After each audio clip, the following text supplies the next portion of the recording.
Hey guys, I'm Fat Tony 92. I want to welcome you to the second episode of D&PD, Dungeons and PhatDogs. I'm joined by our god, Super Kami King Z Zenosama Supreme. That's a mouthful. Medio. I've also learned that OBS takes like 5 seconds after I push the button to actually turn on. So, do I need to start over? Yes. Okay. Hi guys, I'm Fat Tony 92. No, but this time you should talk like a parrot. This is Dungeons and PhatDogs, second episode. Awesome! Yeah. We're actually doing it. I'm joined by Royce, our DM, chibitails, our... What are you? Deer. Our emergency food. The deer thing. The deer thing that likes to shoot people. Deertaur. Dude, she's a deertaur. Yes, I'm a deertaur. Oh I'm also joined by DarkonFullPower, our illusion wizard, I think. Why didn't you just say the name? Haley, I got you. I don't even care, and I know what you are. So that you know what? There you go. Okay, moving on. Also joined by Explodicy, our short guy who can't not avoid traps. Oh, Fuck look, you. it's Editor Dave. It's Editor Dave. Let me just say, I can take a flooding. Well, Haley can't. Look, kids, it's Editor Dave. I mean, I take a floating all the time. It's fine. Oh my god. Oh. Okay, all right, I'm leaving. It's gonna be that kind of stream. Alright. Oh, you know what you signed up for. It's just like that. The PG-13 rating went out the window. I quit, guys. I'm done. Bye. Liar. Okay, moving Get on. back to work, Editor Dave. How many comments do you think we have at this point that are like, get to work, Editor Dave? How many comments Probably do you think we have? All right, and then last but not least, we have Your actual Lord and Savior, Minu-sama. who is playing Fu, our barbarian guy. Hello. So anyway, Royce, well, actually, real quick, before we start, give me just a moment. I need to pull this up. I want to give a quick thank you to all of our current patrons. Thank you very much for your support. It is because of you guys that we are able to take time out of our very busy schedules to do stupid, silly shit like this. Tony, one more thing that we should mention really quickly about the Patreon. The glitch, the hiccup that was going on, that was on Patreon side, and it's already fixed. Well, I want to let everybody know who might have like not been able to join or anything because of that. Well, you let our patrons know. You didn't let the general audience. Wait, okay, let me just say. Someone said heyo, so heyo, heyo. I think they were hayoing when I said it, but So I would like to, as soon as the fucking thing wants to load. I can't wait. I can't wait for that. Oh crap! I've got 3 scripts that I have to write next week. Shit. I think I spoke too soon in saying that this the Windows 10 update didn't fuck my computer because it clearly. Fuck. Plus, right. So we're gonna lose 2 people for a couple of minutes. So let's be entertaining. All right. I gotta deal with the bird. Hold on. God has to be. I already did my part, so. Don't smite the bird. This is a great stream so far. All right. So. No. This is a normal stream for PhatDogs being live. There's always going to be technical hiccups, and it's just roll with it. Well, I mean, there was with mine. So. Right. So I mean, shit. Just anybody on Twitch knows that this is how it is. Well, my stream, it just never looks good until I get an actual computer. Okay, God is back with a sleepy bird. Okay. What did you do? I covered him Anyway, up. I would like to thank we have 4 maximum overdogs. Our maximum overdogs are the $50 or more patrons. I want to give them a quick shout out and thank you guys. So we have got Dreamer Donna, aka Royalty Dave. Hi, Dreamer. Yeah, Royalty Dave. We have Axel. We have Darrett. I don't know what his display name is. Sorry. And we have TK. Thank you guys. You are awesome. All of our patrons are awesome, but you guys especially. Thank you. I think that- Get Story Forever came on during my time. All of our patrons are awesome, but these are the most awesome people. They're the ones that paid themselves not to be Dave's. Yeah. Essentially, if you don't, if you don't want to be Dave, pay the microtransaction fee. There you go. Exactly. But All you right, can't hate on me. You can't hate on me. Without to be Anyway. considered a Dave, you have to pay for Right. the highest one. All right, Moving on. Royce, go ahead and give us a previous. So, Last time. Last time on D&PD. There you go. I almost messed it up. The party had finally got to the village in question that they had traveled so long for, Bexley, and found out that their employer had yet more work for them. Not before stopping by the local bar and sampling the local food and finding out that a local mine had recently gotten into a very nasty looking ruin. Well, needless to say, they got to meet their employer, a very lively, very interesting character by the name of Malygos. Malygos, seeing further opportunity, gave the adventurers an offer and sent them, once they said yes, promptly to said ruin. The said ruin was filled with a lot of negative energy, the kind that gives you nightmares when you try to go to sleep. Venturing through the ruin, they found themselves coming across a very interesting companion, Sorry. and ultimately came across a very nasty-looking undead fellow who claimed that the ruin in question was a temple to Orcus, and promptly tried to make them the dead. Luckily, our adventurers did not become the dead and vanquish the evil. However, the task in which the group was charged to come into these ruins for was to retrieve one little scroll.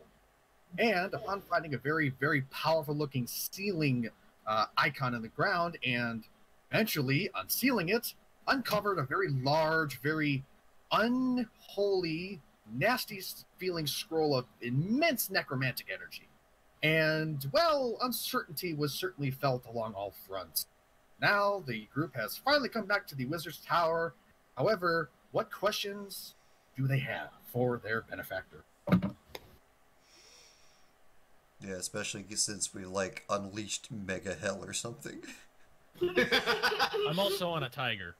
Okay, so y'all teleported back to Malygos' tower, that same sensation of gut-wrenching vertigo. Find yourself standing in the pleasantly warm and comparatively welcoming air from the ruins that you had just finished plundering. Malygos is standing right where he normally was, expecting you with an amused grin on his face as he comes and sees Sir Fluffles and goes, "Ah, you have a friend. I take it you found some useful trinkets in the ruins.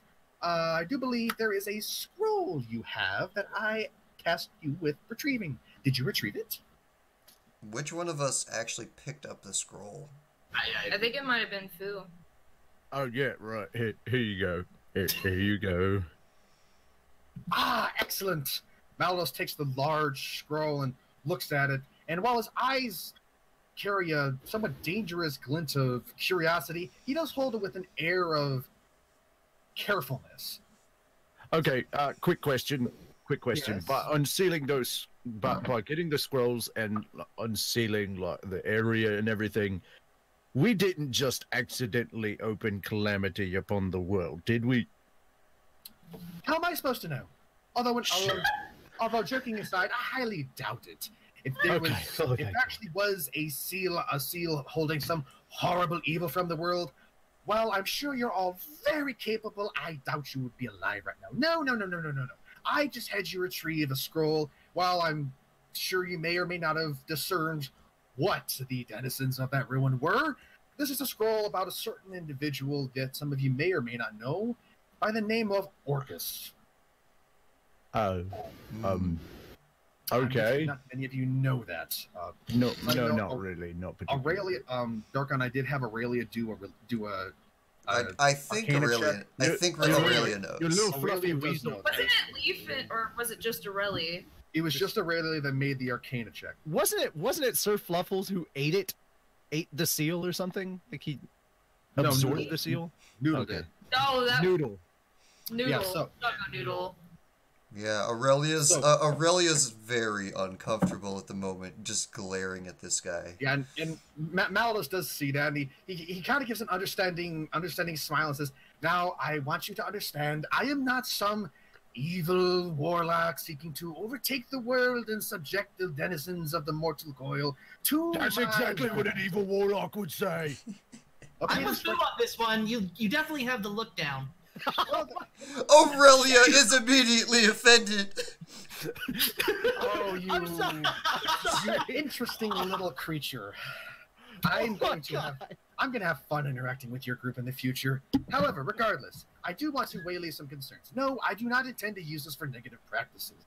This is a scroll detailing various bits of information about this entity known as Orcus. The reason I need to understand more about this entity is I've come across, well, something very unpleasant that I worry may soon come to fall upon the town of Bexley. Me being the quote-unquote official wizard of the area, I can't in good conscience let this town that has done so much to help me go to waste. Now, do any of you know what death fog is? Everyone roll an Arcana check. Jinx pipes up. I think it's a fog that causes death. You're not wrong. Why? Why? I cannot. I actually am amazed that she was able to deduce that. Okay. Well, it has death and fog in the name. Nope. Okay. Yeah, that's a lot more correlation than I thought she had. Oh my god! I think Aurelia knows what death fog is. If so does Jinx. I rolled a nat 20. I obviously put a plus. How is it that 3 people rolled a nat 20? Oh, food! Understand, a nat 20 is simply the best possible outcome for that. So we roll, got. so So I we think I have. need a reroll. I put +2 and it changed it to 1. That's all right. I have well, a +1 Arcana check, so it's a 21 in total. Okay. So, So we have- Foodin, you don't necessarily understand death fog the way that Aurelia or Jinx understand it. I know it's scary as hell. Well, no, actually, no. When you hear it, it doesn't really register as a conscious reaction, but your gut knots up and you feel a tingle roll up your back, and you can understand just from some sort of, sixth sense that this is a very bad thing that he just mentioned. I really don't know what that is, but I don't like that word. Those are 2 words that should not go together. Jinx. Jinx, upon hearing this, somewhat similar in the fact that, doesn't know exactly what it is, and technically her statement of it being fog that causes death is actually astute, understands that this is a force of necrotic doom. Aurelia, Oh my god, please tell me that at this moment Jinx is trying to explain that to Fu, so he's just like writing it down while she's explaining. I was looking at the Jinx. I was looking at the Jinx with the nat 20 and Aurelia with the nat 20, and I was thinking, I think Jinx farted that out once. I think we may or may not have experienced this firsthand. Aurelia, since Aurelia has the better knowledge of Orcus, Aurelia understands that Death Fog, while not an actual ability of Orcus, is a very ancient and very vaguely known form of deathly plague that the great devils worshippers have been known to use in very distant times, but nothing as of recent has affected anything that would be recorded within history. Yeah. So when you talk Orcus, you talk about Death Fog and people spreading it around in the name of Orcus. Great. Yeah, Malygos, seeing the majority of you with understandably concerned expressions, says, well, judging from the majority of you having rather concerned expressions, I'm thinking the subject of Death Fog is not entirely unknown.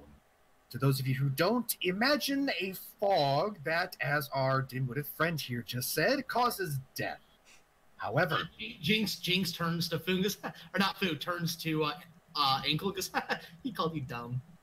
Fuck. However, imagine a death that doesn't let your soul pass on into the afterlife. There is no resurrection. There is no way for even gods themselves to pull you back from the afterlife. You are completely and totally erased from the mortal and spiritual coil. You understand the gravity of the situation with why I had you bring the scroll to me. So what you're saying is that it's deadlier than Aurelia's farts. All because I'm sure Aurelia has a very interesting choice of foodstuffs, and you're technically not wrong. Really just like cocks her head, looks over in your direction. Food just lets out a heavy sigh and just goes, so it's a really bad thing, could cause death beyond death, and you shouldn't play with it. And yes. saying play with it, eyes turn slowly to Jinx. Jinx slowly turns her eyes to Ankel, because that's where she assumes you're looking.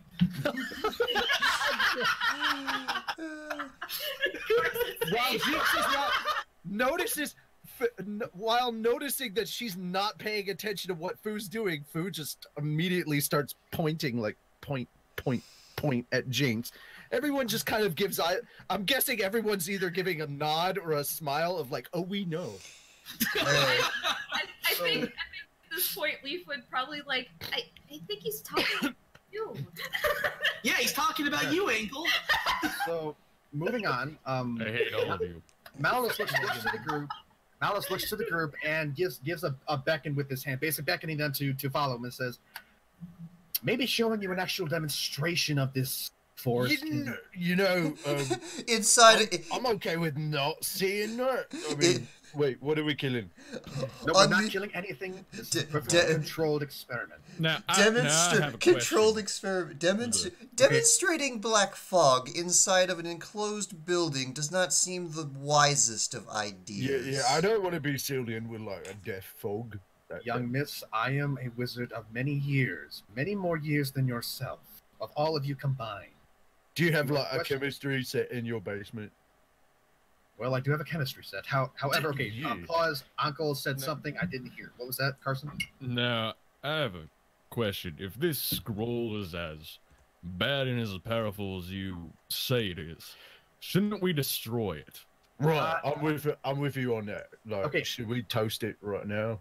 This is a scroll that has information. She lights a fire on her finger. Stop!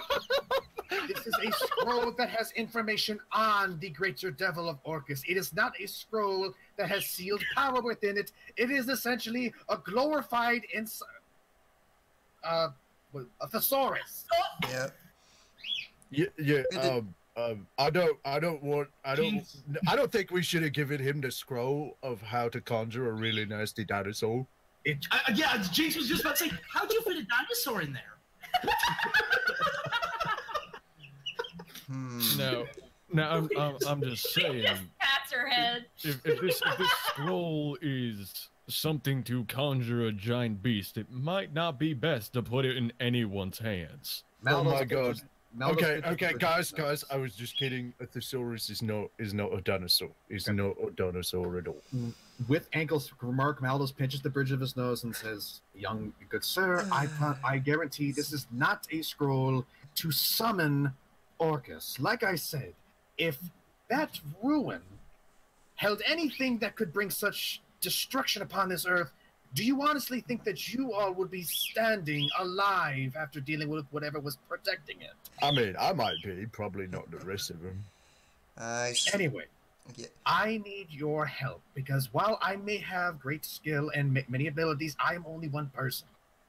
So, essentially, this is like a guide to what this person, this entity is. It just seems like the scroll is like a fanboy's letter. I know what it is now. I'm saying this to Jinx, like to kind of explain. It's a fanboy letter. Like somebody like wrote a lot of great things about this evil person or whatever because they're stupid.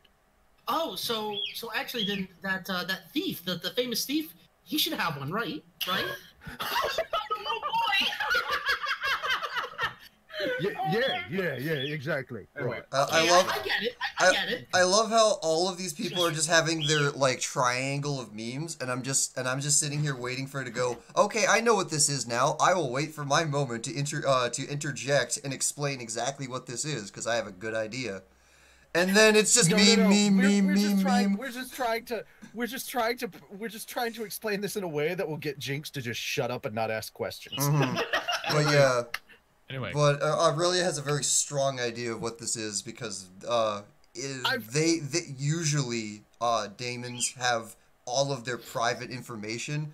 Like if it ever gets recorded down, they seal the shit away from that. So Aurelia looks at what is his name? His name's not visually showing on his token, so it's driving me crazy. Malygos. Aurelia looks at Malygos and goes, and just like, okay, so this is just the information on Orcus, including his true name with a raised eyebrow. I don't know. It depends on...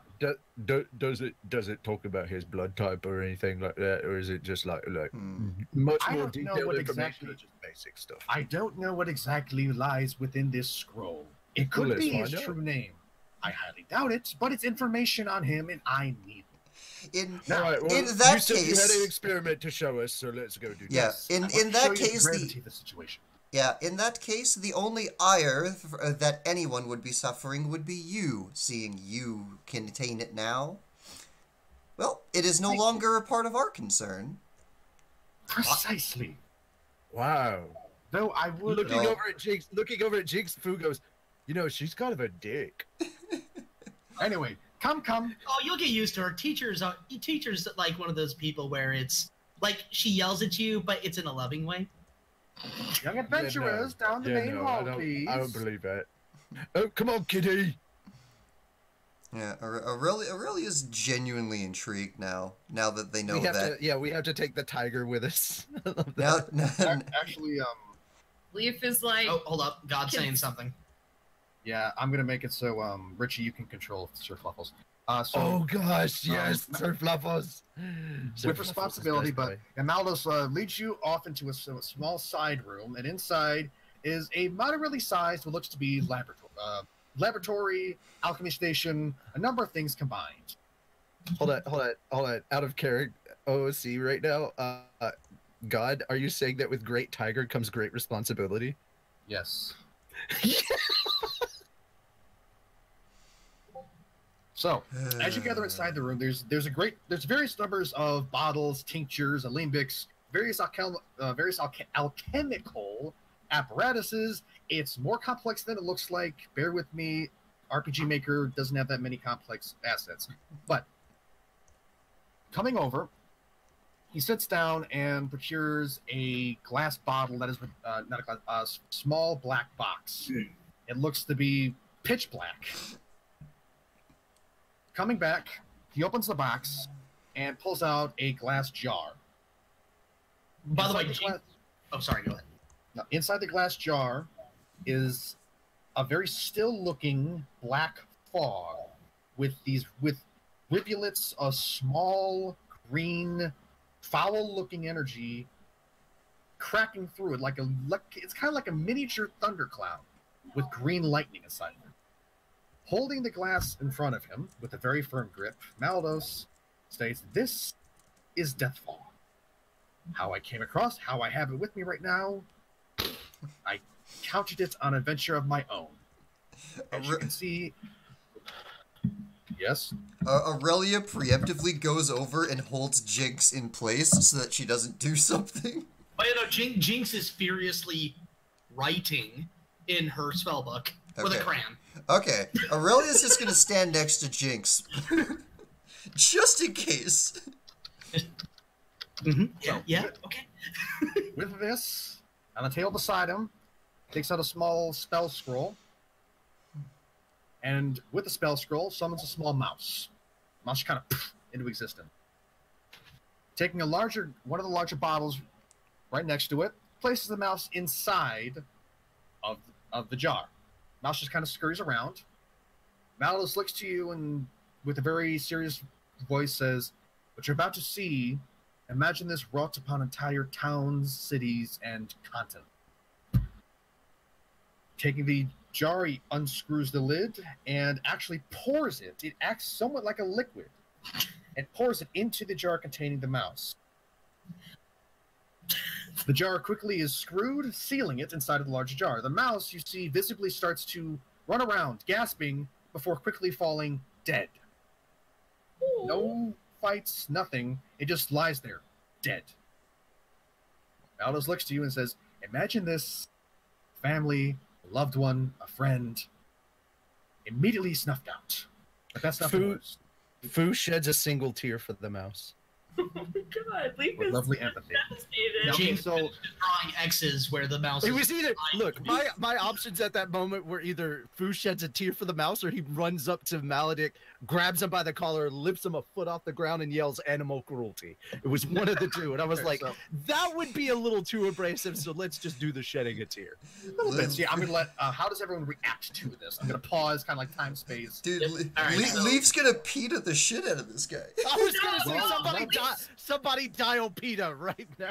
Let's let Haley say what Lief does, but yes. Lief is devastated. He's like, I mean, I basically just did what Lief was doing. He was just like, oh my god, what? Like, why? Like, why would you do that, cute little mouse? No, like, he's devastated. He's hurt. I miss you, my friend Mickey. Well, so Lief, Jinx.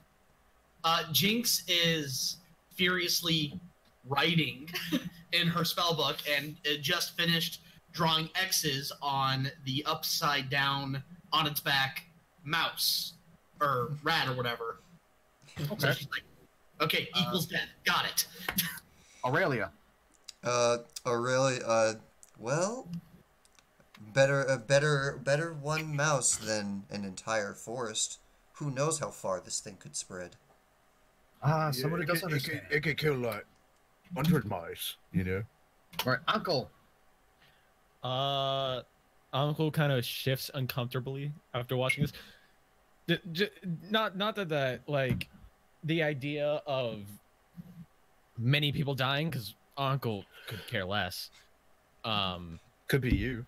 He's in the. Yeah, he's currently in the room. He's currently in the room with the death jar. Yeah, so that's why he's kind of uncomfortable. He doesn't care about, like, you know, because he doesn't care about all the other people, like, you know, because he's more focused on himself. This could kill him, and he does not like that.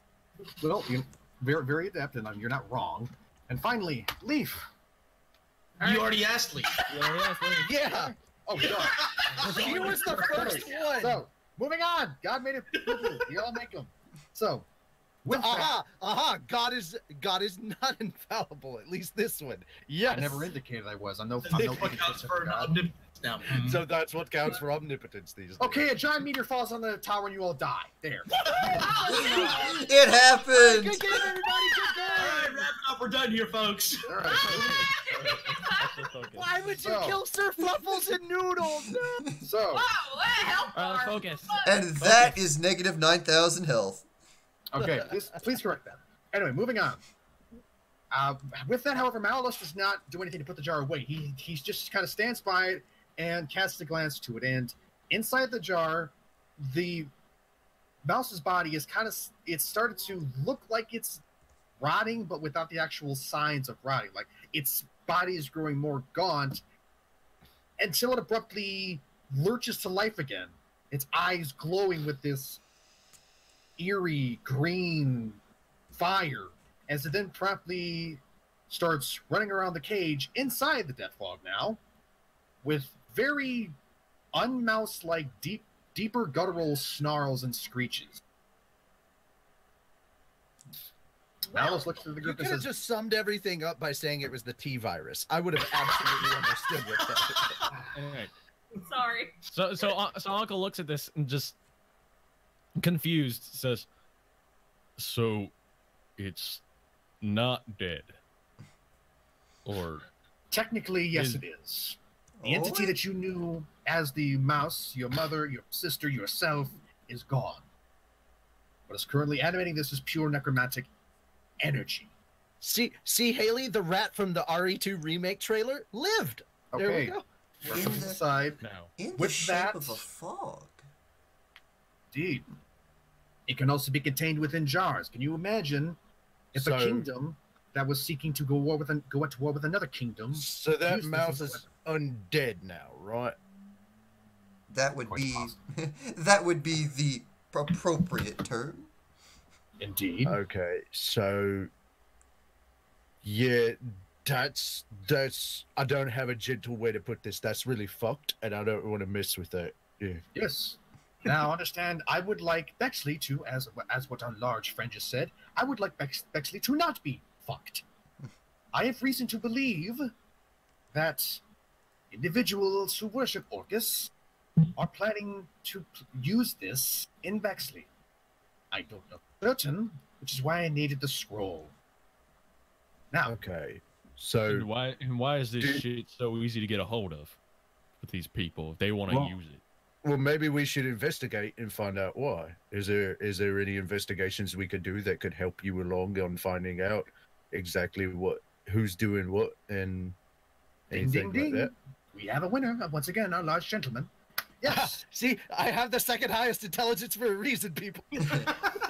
Yes, actually. There was actually another matter I was going to request you to check. Oh, I'm sorry. Was Ankel saying something? No. I was asking Richie. Okay. Is Foo smarter than Uncle? Yeah. What is your intelligence? Okay. I can already answer that question for you. Yes. Mine's a 14. Yeah, go ahead and answer that. Brains and brawn. Amazing. So, Mhm. with that, Malygos takes the jar with the very angry-looking mouse and places it once again in the black box that he had originally procured with just the death fog. However, this jar seems to fit into the black box with little to no issue, even though it looks like it should actually not fit. It promptly closes the box lid, locks it, and places it into the drawer beside his desk. With that, turns and faces your group, his hands together, and says, "Now, there have been a number of random occurrences in the past year or two. Abrupt eruptions in the middle of deep forests that I suspect have been test runs, if you may, of this death fog. Somebody is steadily working this up to bigger and bigger instances. There has been a town, a distance not too far away, that was recently struck by this death fog. The local king quarantined the town and barricaded it up. Basically, nothing is getting out of that town. However, I believe this is the most recent instance that is the best chance to find out how specifically this is done. If we can find out anything that could lead us to how this ritual is prepared, I can try and find whoever is attempting to bring this hell into Bexley, and we can stop it before it starts. Any of you have an objection? So we just throw enough magic at it till they die. I can dig it.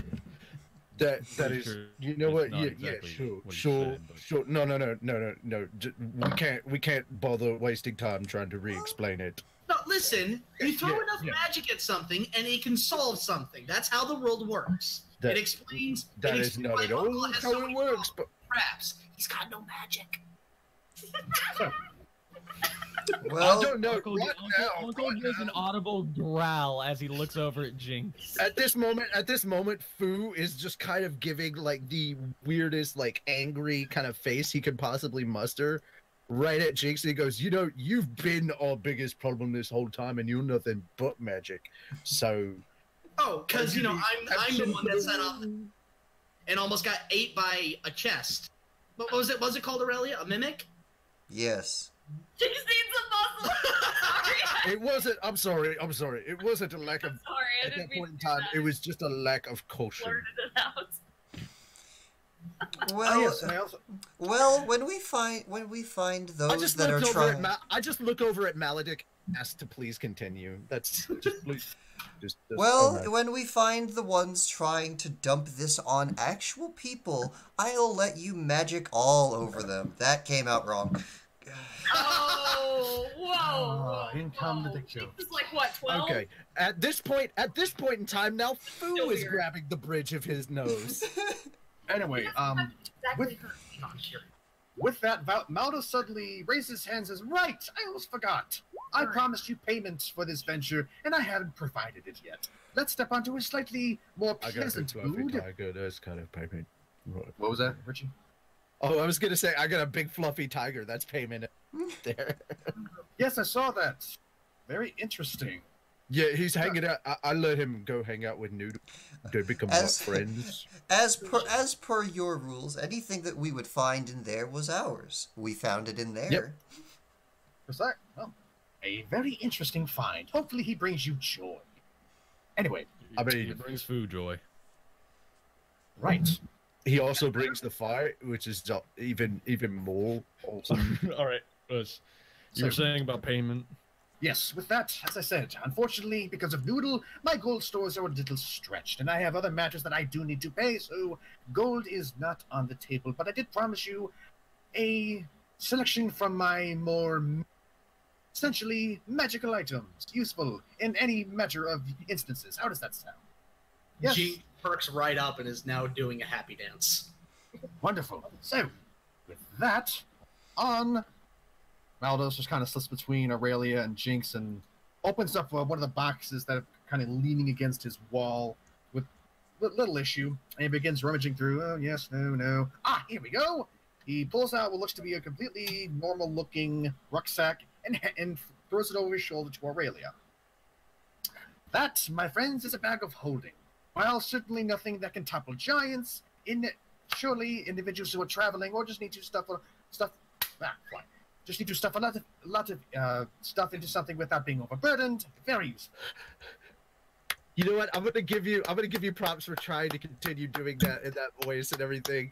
Because at one point I thought you were about to say snuffle up because you were stumbling so hard. So good job on pulling that one off. Yeah. Yay, so, DM. With that, he returns to the chest, rummaging through. Let's see. Yes, no. Ah, here we go. He procures a number of rings. 2 to be exact. These 2 rings. One is a ring of swimming.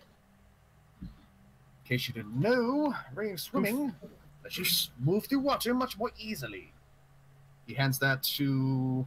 I would give that to the tiny one who might drown more. I was gonna say, ooh, we can prevent Jinx from dying from drowning.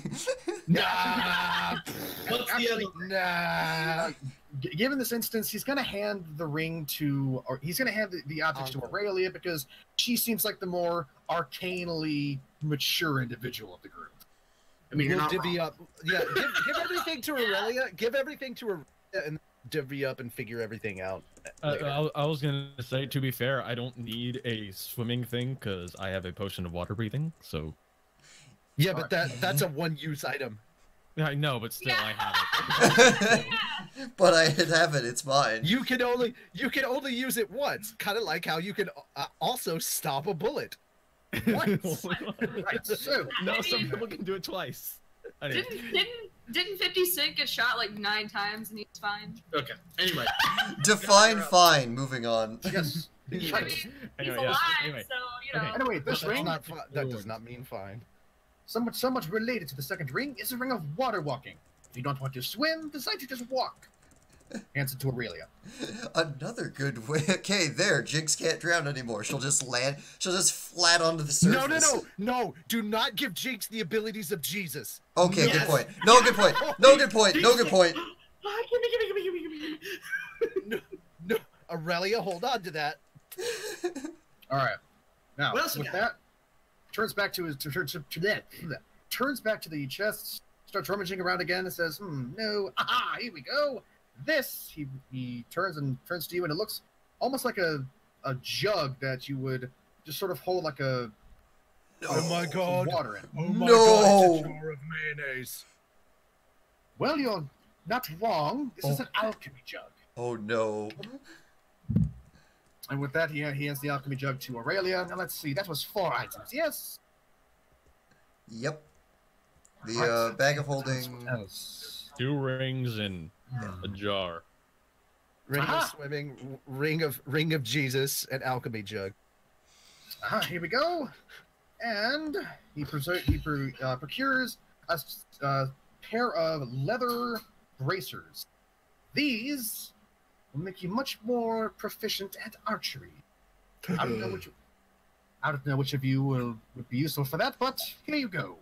And he hands them to Aurelia as well. Those are bracers of archery. Yeah. Nice. Okay. Now, with that being said, that is all my payment for this venture. Succeed in this next, and I may have more rewards for you. Who knows? Such as us not dying, or everyone else. Well said, Aurelia. Jinx goes, hold up. So what you're saying is we do jobs for you, and we get magic things? Like, continuously? That's what they're saying. You do jobs for me, and I reward you. Those may be magic items. They may be financial gain. I am not promising what they may be right now, because I don't know what I may need of you in the distant future. Make it magic good, you got a deal. I am not making that promise. No deal. All right, we're gonna. I don't trust him. He's evil. All right, we're really? Jinx? All right. Fu has not stopped pinching the bridge of his nose this entire time. What did we say about calling people evil by their looks? No, it has nothing to do with his looks. It's the fact that he won't give us magic. Uncle raises his hand at Jinx and says, "We'll see what we can do, depending on the job." At this point, Fu just looks over at Jinx and goes, "Have you not heard that there's nothing in this world for free? Like, if you want more magic items, you have to work for." That's what I said, but he won't guarantee that. I don't want money. I don't care about money. Anyway, folks, tick tock. Well, I would like you to get to the village in question. You all look like you've been through an ancient ruin that may or may not have had evil denizens that are aligned themselves with orcas. So yeah, me and Snuffles needed that. Thanks for telling us that. Yes. Yes. Oh, I haven't forgotten. Also, he walks back over to his desk and grabs a scroll, walks back over and presents it to Aurelia. This is a map of the nearby. Uncle slowly mutters, "Almost got fucking ate by a chest." He presents the scroll to Aurelia and says, "This is a map of the area. It's not exactly detailed, but I have gone ahead and marked the town in question that I would like you to visit. It's roughly a day's travel away. Now, unfortunately, I cannot aid in your travel because I need to focus on this scroll. However, rest up, rejuvenate, and I'm sure you can venture forth and investigate this matter. Hopefully, we can prevent Bexley from being, as our friend said, fucked." Yeah, right. So, bye-bye. And with that, he's at this point, we're already like heading out. So, bye, horny guy. Oh my god. Oh, well, let's go ahead and get to like the inn that we were at, that I have room at. Yeah. Yeah. So, what do you just did? He cast teleport on you. DM, how much time has passed? Is it still the same day, or is it another day? It's still the same day, but it is late into the evening.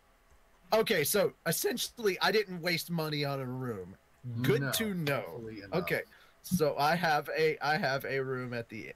So I'm a okay. Also, Uncle.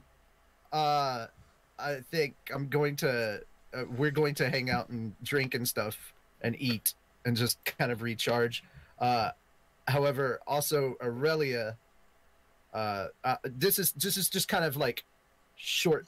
Like, I'm just trying to say stuff shorthand. Aurelia, would she be interested in coming with us so that we can divvy up who gets what and everything? Absolutely. And like we can just get that sorted while we eat. Yeah. Okay. Well, in that case, Aurelia perks up for a bit going. You know what? I will purchase the food. Fu offers to purchase a meal for everyone. As congrats for not getting him killed. Okay. Darko has something to say? The only one of these items that requires to be more attuned to it would be the bracers. The rings can be swapped between us as needed without issue. The bracers would need to go to one of our archers. So We could give it to Lief. Or we could give it to wait, Uncle. I'm a straight up archer. Yeah, Lief is straight. I'm a mix of an archer and a swordsman. Okay, so let's give him to Lief over there. Right. Yeah. Pause. You all hear a shrill scream as a woman who is walking down the street towards you spots Fluffles and immediately runs away in the opposite direction. I was wondering when that was gonna happen. I was waiting for that. I look over at the noise and go, "Oh right, we're gonna attack." Oh yeah. Hold on, no, hold on. He's fine. I pick up Uncle and I put him on there. Why again? Why again? Because we have to show them that he's not a mean kitty. He's a seeing eye tiger. He's a sneak. Look, he is a support tiger, or what are they called when you have tiger. well, He's a service tiger. There's also that, but like, what are they? A service animal? No, he's a service tiger. He's a service tiger. It's okay. We need. Yeah, I left the vest. I left his vest back at the end. Hey.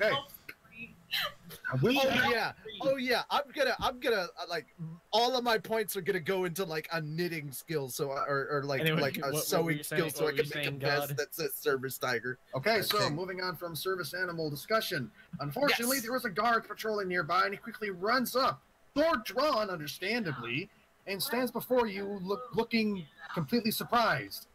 What the hell is this? This is a wild animal. You can't have this in city limits. Foo steps in the way and goes, no, hold on. He's not wild. I can prove it. And like I do like a bunch of different commands, and he kind of like we do our thing. He obeys and everything. He's really well trained. He's a service animal. You know, Lief is more wild than this tiger, right? Yeah. Well, that's great. Roll persuasion to try and persuade the guard. Oh my God! Yes! I have a charisma of 18. I can't wait for this. Let's see. Motherfucker! I rolled a 4. So, Can I just say that he talked all this shit like, oh yeah, I'm gonna do it. Rolled a fucking 4. I rolled a Hey, it's not a 1. I'm happy. Okay, it's not a fucking 1. In all honesty, a 4 and a 1 result-wise, they're pretty much the same. But understand. Hey. Insta failure could be much worse. It's like, I'm trying to show you this tiger is trained. He bites me on the head. Okay. Yeah, so continue. With that, Sir Fluffles, he's largely placid. However, the guard is not convinced. He keeps his sword drawn and says, "My ass, that's not a dangerous animal. It's a tiger. Positively a diet tiger. You cannot have that in the city limits. You must leave the city. Get this animal out of the city." Hold on. Can I speak to the person in charge of the town? Can I speak? No, you may not. I am the city guard that you're dealing with. All right. You cannot have a dire tiger in the city limits. Do away with it or leave the town. We'll take care of the tiger, I promise.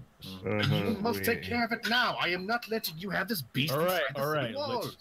Okay, Fu is 5 seconds away from killing this fucker. No, wait, no. Uncle kind of. Definitely waste your money on that room if you do. How many people here remember where we got the tiger from? Look.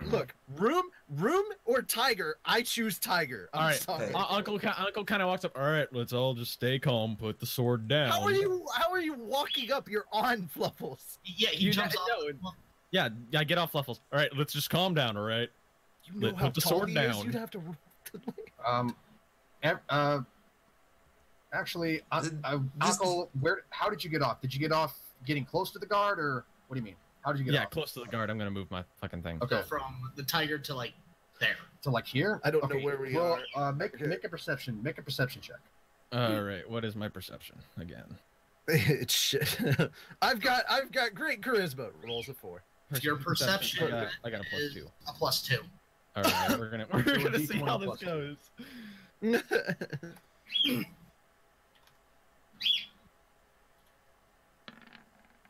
God fuck. God All right. fuck. Well, you don't see anything out of the ordinary, but you notice the guard makes a motion towards his neck. It looks like he's placing his hand, that he's tucked his sword under his arm, and he's placed his hand against his neck. No noise is actually produced. Wait, hold on. Richie was. Oh, if they kill my tiger, this town is screwed. Stop. All right. Richie, was Footen there this whole time? Yeah, I meant to say that he was that Fu. Like I did say before that Fu had walked up in between the guard and the tiger. I just didn't know where we were. Like I had to scroll across the screen because I was trying to find us, so I could find my icon and actually physically move him. Okay. Well, in that case, I'm going to retcon Footen make a perception check as well. Okay. So Ankel notices just that the guard places right hand. I had to roll again because my spoon interfered. Like, no, I had a spoon over here, and it You don't need to explain. It's fine. It's fine. You have a +3. Okay. I have a +3. So that is a 19 because I rolled a 16. All right. You notice the guard is pressing his index and middle finger and thumb against what looks to be a necklace or like a choker around his neck, and it is glowing very vibrant red very rapidly. You hear what sounds like metal boots clacking against the stone floor as more guards begin to pour in. Look. We'll leave. We'll leave. Just let's try and be peaceful here. All I'm saying is that you cannot have this beast inside the walls. You're more than and I'm saying that's perfectly acceptable, and we're leaving right now. Tiger back in the bag. Me and the tiger. Look, don't you dare. Put him in the bag of holding. Put him in the bag of holding? That's so mean. I'm going to remind you guys that there's no air in the bag of holding. Yeah. I'm like, don't kill my tiger. You know what? Don't I have a bag that he came from? Like, yeah, you do. Yes. You gotta put him back in the bag. Here's the thing. All right, I'm gonna look over at the guard and I'll be like, okay, I can resolve this situation. Which, by the way, and yes, I'm gonna say this. I'm emphasizing the Dark Knight. I'm like, so how about a magic trick? And I put the tiger back in the bag. Can he do that? Well, with that, that would be awesome. With that, since you said you put the tiger back in the bag, yep. You simply hold up in the bag, and the tiger seems to understand and just begins to slowly fade away. Oh damn it! I thought he like jumped in. That would have been awesome. Did he go turn back into a fuzzy, and then the fuzzy went back in the bag? Oh yeah, you see a little fuzzy sitting on the ground, and it seems to be swept up by a magical wind. Foo, I don't feel so Here's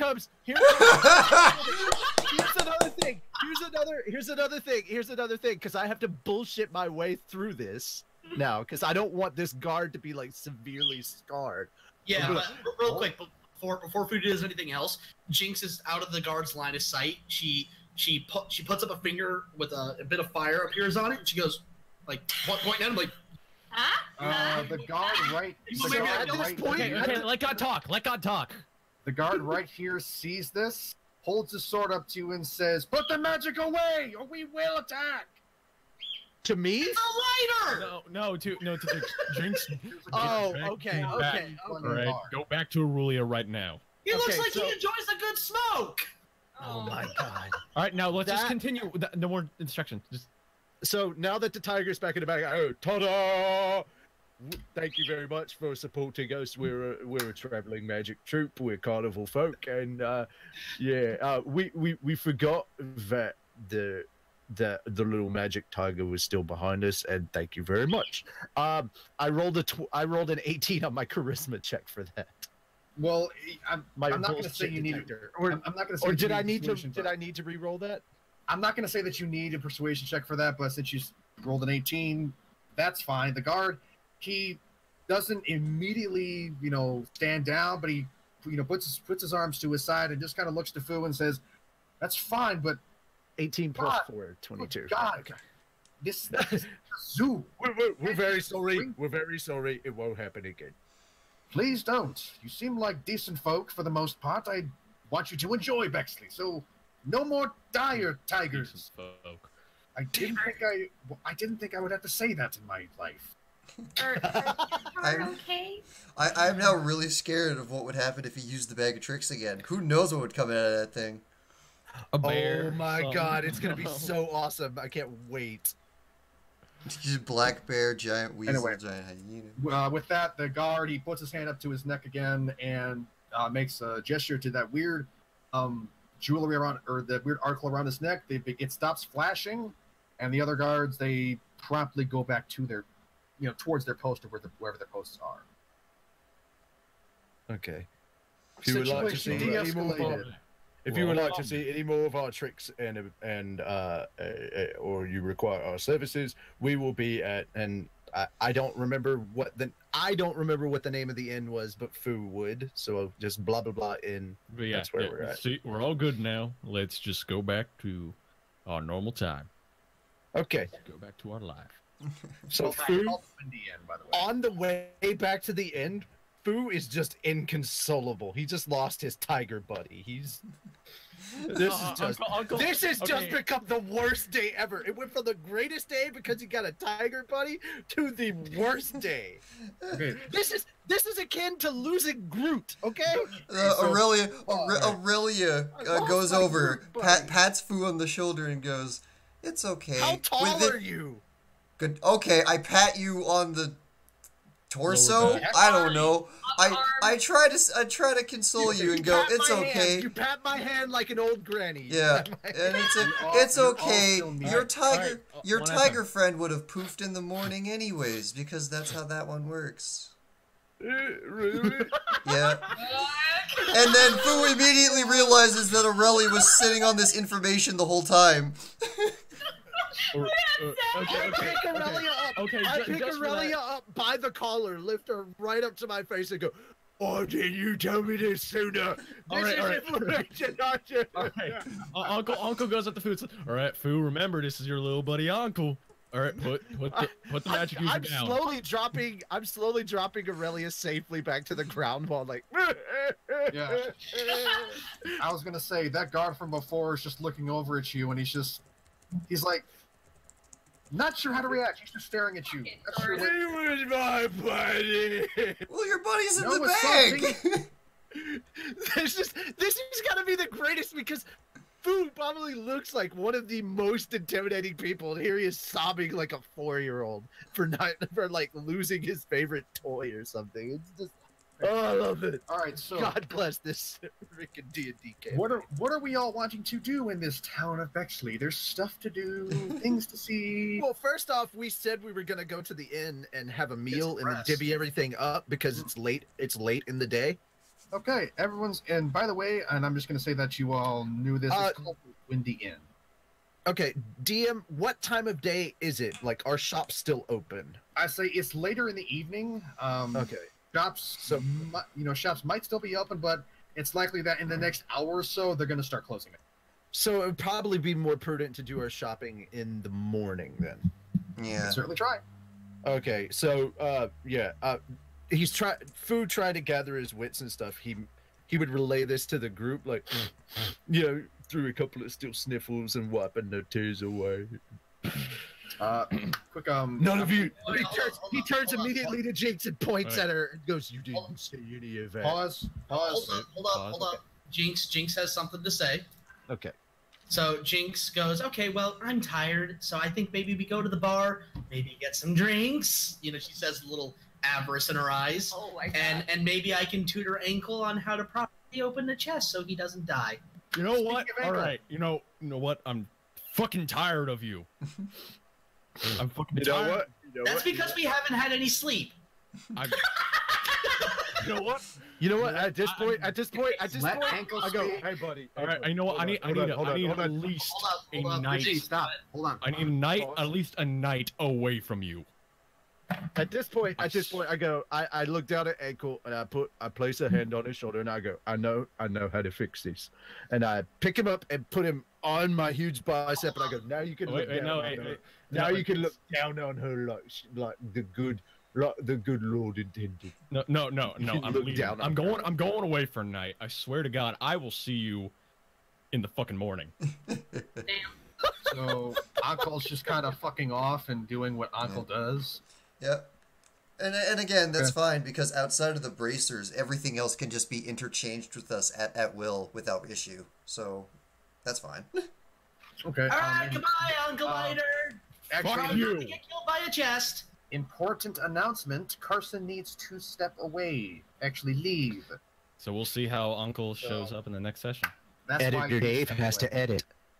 So Carson, I do want to talk with you later regarding Uncle's Adventure. shenanigans. Shopping. Okay. Shopping. Is that okay, Carson? Yeah, that works. Okay, so Carson just fucks off and does, or no, Uncle fucks off and does Uncle stuff, and everyone else goes to the inn. So Carson Remember, fucks off and does Uncle, Carson turn the stuff. key to the right. Fuck you. all right, so everyone's going to the Windy Inn. Ta-da. And again, no insides because God is lazy. So inside, it's more of the same.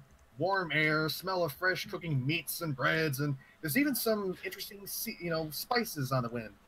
The very general air is merry. There's people getting drunk, singing drunkenly, eating drunkenly. I get the feeling they're drunk. Yeah. I brought Aurelia's just like, I brought a minor here. And standing behind the bar is the same orc that you saw before, Jaren the barkeep. Well, Doing his with my barkeep constitution, getting drunk is gonna be a feat. Yeah, but seeing you, Jaren just kind of gives a friendly wave and says, "Good day, friends. Good day. What brings you to my bar once again? Good Well, things, I hope." Yeah. I got a room here. I pay for a room for the night, and now we had a bit of adventuring. We're a little tired, so we'd like to kind of just sit around and eat. So I'm gonna, and I drop 3 gold down. I'm basically, I would like a nice long table for lots of good foods and cheeses and ales, wines and meats, and basically we're having a feast. Well, I can't say I can give you a long table, but I certainly can give you one of our circular tables if there's one open, and pleasantly enough, there is one open towards the middle of the room. It's not overly large, can seat a group of 8 comfortably, so 4 Okay, well, should be an issue. because Fu is so big, he takes up at least 2. So with that, Jaren just kind of looks at Fu and says, "Well, shall I open a tab for you? Just keep the food and booze coming until you say stop." Yes, yeah, and here's like 3 gold to just start off with. Spectacular! I shall get the alcohol and the food enough to make you drunk and stuffed for days. Right. I'm gonna drink you under the table, Fu. Come at me, bro. Oh my god. I'm sorry, I missed all of that. Jinx turns to Fu and goes, "I'm gonna drink you under the table."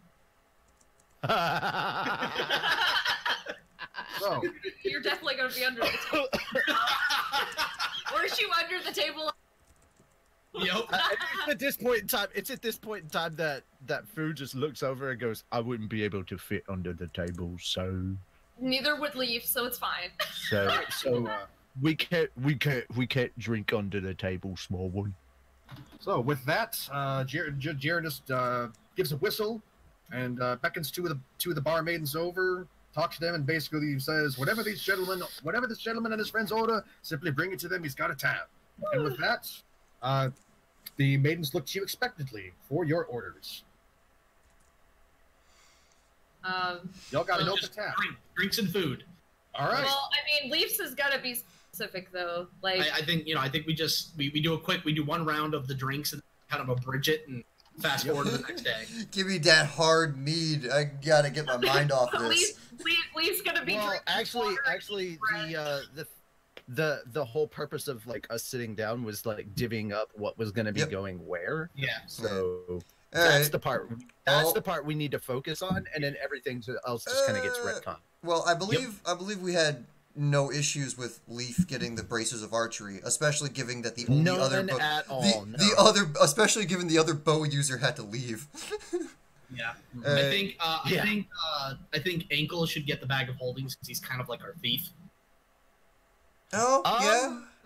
No, you'd kind of want to, the person that you'd want to have holding your bag of holding would have to be a bit more trustworthy. Okay, then Aurelia. Hey, just because he's not here. No. I'm saying that like Fu Fu gets along with him, but at the end of the day, Fu knows he's a thief, and you're like, let's give the bag of holding where a lot of our important items are going to be stored to the guy that's a thief. No. To be fair, I am Jinx. Yeah, when you word it like that makes sense. Here's the thing. We're not going to listen to anything that Jinx says. So it's essentially going to come down. It's essentially going to come down to we just keep handing Jinx isn't even involved in the conversation. Jinx is like just constantly being handed either food or drink. We're just like get her drunk so she doesn't notice what's going on. I want the water walking ring. That one's mine. Do not give her the Jesus ring. Give me the Jesus ring. God damn it. What happens if you try to drink while wearing the water walking ring? Does the drink go down? Roll to persuade Aurelia. No, so okay, so just to interrupt, so the barmaids bring you ample food, ample drink. Oh, hell yeah. Whatever you want, so I'm guessing everyone save for Lief is drinking alcohol. Yeah? Yeah, probably everyone else is drinking alcohol but Lief. Okay, so everyone save for Lief has brought alcohol, Lief has brought water, and I mean, there's water. There should be water around because like Fu's gonna be drinking, but also like drinking ale and water to just kind of make sure dehydrate. Fu knows how to not get a hangover. Yes. And as for food, it'd probably be like bread or fruit or something like. All right. So I asked for a bit of everything. So yeah. So the booze, water, food flow with seemingly endless gusto. The barmaids come out, serve you food, serve you drink. Every time you seem to drink your tanker dry or make your plate clean, they come out with some more. The kitchen is very busy, and no doubt Sharon is very happy with how much. So, Fu has made friends with two of the barmaids. Like they're just awesome people. He's like, you are the most underappreciated workers. So, with that, I'm guessing is that how much are y'all drinking? I mean, I'm on and it off. doesn't take much for Jinx to get smashed. Okay, so in that case, everyone save for Lief. Make a Constitution saving throw. Okay. Oh, okay. I was hoping to divvy up the magic items before we get hammered, but yeah, that's what I was talking about. Like we were gonna do that first, and then we'd go and get drinking. Oh, Fu has handled this night quite well. Yeah, but Jinx is jonesing for the water walking ring. That is a 22. Just give Jinx the water walking. All right, Darkon, Anthony, roll Constitution. Yeah. okay. Like it's safe to say that Fu has been chasing every 1 to 2 glasses of ale with like a glass. All right, so Jinx is holding her booze surprisingly well this time, and Aurelia. I need it. Jinx has been talking a little more than usual. I need a little. I keep drinking. You know that actually makes sense. That makes absolute sense. Yeah, Aurelia. Like an actual mom. That's why. Why do you think I came here? I'm just like I'm a single mom. I need to get my mind off this. I could swear that's a T-shirt on tshirthell.com. Mommy drinks because I cry. Yeah. It's a baby T-shirt. Okay, so Jinx drinking, but managing to keep herself from being shit-faced. Fu drinking because Fu is Fu, and his, body doesn't give a shit. Aurelia seems to just really want to drown out a certain noise and just keeps tipping it back, making you considerably drunk. Here on out, until the next morning, you've got a disadvantage on all ability checks. Okay. Really quickly, because we do need to con this. Who's getting the bag of holding? I want to give it a Fu. Okay, that's fine. I have no need for infinite storage of thingamabobs. Yeah, I mean, I'm big enough. I'm big enough to like carry it if it starts like getting heavy, quote unquote. Yeah. I know it's a bag of holding, guys, but like eventually it can start getting weighted down. And but I don't really have a location to think of. I don't need instant access to the alchemic jug. I just want to put the jug in the bag of holding, so it's out of the way. Fu knows what it is. He understands what it is, but he just likes the idea that it's a jug of mayonnaise. He just likes that idea. So he's not saying it out loud. He's not trying to shove it down anybody's throat. Basically, he's not trying to jinx the situation. He has something. Jinx doesn't. Anyway, So Yeah. Moving on. Anything else? Who You guys has this wanna thing iron out? called tact? What about the ring of swimming? I was gonna say give that to the halfling, but the halfling isn't here now. And I don't think he wants it anyway. Yeah, he's like, I've got a potion of water breathing. Yeah, why? Give it to Aurelia. Why don't Well, you hold put on, on hold the on. ring of water walking and the ring of swimming at the same time? No. So I can run across the water. No. It either goes at this point. It either goes to Aurelia or it goes to Lief. Whichever one would be the worst swimmer. Well, I was just trying to give off my cue that Aurelia's not holding this well. I mean, I don't think Lief is a bad swimmer. Yeah, so give it to Aurelia. Okay, so Aurelia keeps it. Cool. All right, there we go. All right, and Jinx gets the water walking one, I assume. All right, so it's safe to say that everybody's drink and been merry, and Fu has made friends with the barmaids, who he believes to be the backbone of our economy. Oh my god. And he's not sharing a room with any of you, so you're gonna have to go buy your own room. Thank you very much. Well, I don't think Lief would fit, so he's probably gonna sleep outside next to the inn. Maybe you should ask and see if they have available for people of larger. I mean, it would just be weird. They have for a him room to- that would fit me. I think you're okay. No, I mean, it would just be awkward for him to sleep on a bed when he's never slept on one. You know what I'm saying? I mean, if you want Lief to sleep outside without any form of warmth, there's going to be consequences to that. All right, well, Somebody's gonna steal your shit. It's gonna rain on you. You're gonna get struck by I mean, lightning. You don't know what may happen. Gee. I have alert though. I know. I'm just saying these are all possibilities. yeah. Yes. I mean, it's whatever. Jinx It's whatever. Jinx just tosses whatever it needs to be to get a room. She doesn't care. 5 gold a room. All right, Gold. So, that's a lot for a room. well, they're very nice rooms. As you This pay, is the as you, mega luxury location. as you pay for a room, you're given an interesting looking magic sigil to get access to your room. You've Inside- essentially got a key card, magnetic. key Essentially. So, is Lief going to try and get a room? I'm offering a room to both Aurelia and Lief. Like, you guys can stay in my room. Well, I guess he'll just sleep on the floor then. I mean, With that, the inn lady, oh, you say that as you're paying for your room? Yeah, Aurelia and Lief. The inn lady looks to you and says, I'm sorry, miss, there is no shared rooms. If you wish to stay at our inn, you must be your room. Mm. Why? what? Inn policy. Well, that's stupid. You're stupid. What about couples though? Like, Darn it. what about married couples? Yeah. What about that? She says drunkenly. You're telling me that you're married. What? You Don't got keep. something? Don't keep. Okay, they muted their mic. I said, Oh no, okay, they did. first of all- They didn't First of mute the all- mic. Discord dropped them because they got too loud. Okay. First of all, she points to Aurelia. That is my wife, and that is our pet. Excuse me, what? Okay. With that, How make a drunk did I deception get? roll. Make a deception roll. DM, just to give you a heads up, I did ask a question in the chat on Roll20, so doesn't have to be answered right now. Just, Does he ask for help? I mean, maybe. I don't know.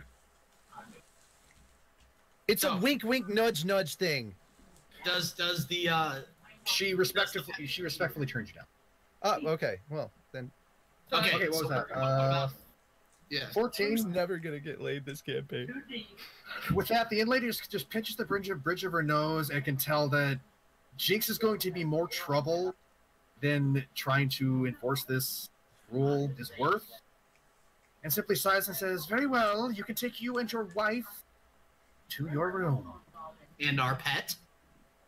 Oh, damn Wait, who It's at this point. It's at this point in time that Fu walks over, drops down 5 gold, and says, "No, Lief, you get your own room. You stop causing trouble." Just walks off. Enjoy your room. He's drunk. Yeah, but with that, she hands you the 2 sigil cards and says, "Enjoy your rooms." So is Lief staying in our room or no? No.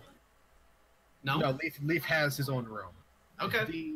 The woman pretty much knew that Jinx is going to be more trouble than it's worth trying to enforce this, so she said, "Fine, sleep." All right, so Jinx grabs Aurelia's hand. Come on, honey. Yeah. Oh my God. And Aurelia, currently inebriated, goes, "I'm a wife." Oh my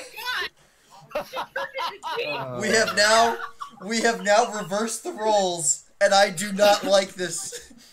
So how does it feel to be married to a 14-year-old? Hold on. How does it feel to be married to? How does it feel to be married to what I has identified as my daughter? Sheesh. Hold on. Darkon, if there's any kind of solace to this, it's that in the morning you will be happily divorced. Okay, so the rooms themselves are actually very high grade. You know, it's almost royalty in a way with how nice the bedding is. And surprisingly enough, as Lief comes to his room, the bedding has been switched out for just sort of kind of like a softened mat instead of like an actual bed. Okay, just somehow just switched out from here to there. Yeah, it's like... All right. Who knows how they run their business? And we sleep. Dun dun dun dun dun. There you go. Doodle cock.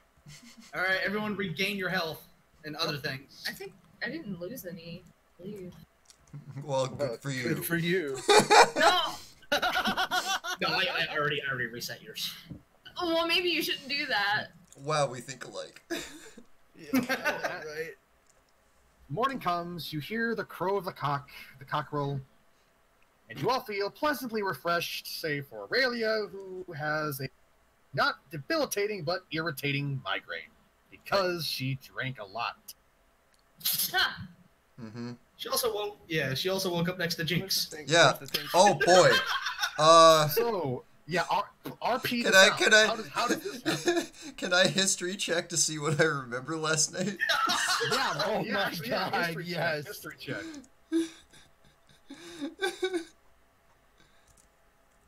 Please let it be something like a high number. Hey. You remember everything. Aurelia's just like off to the side of the bed, like quietly sobbing. What have I done? No. You should. Dude, I seriously think her first word should just be like, she looks over, I want a divorce. So, with that little foray of fun done with, Fun. what do you all wish to do now? I want to go shopping after breakfast, of course. Well, we need to go. I want more magic items, so let's go magic us some dead people.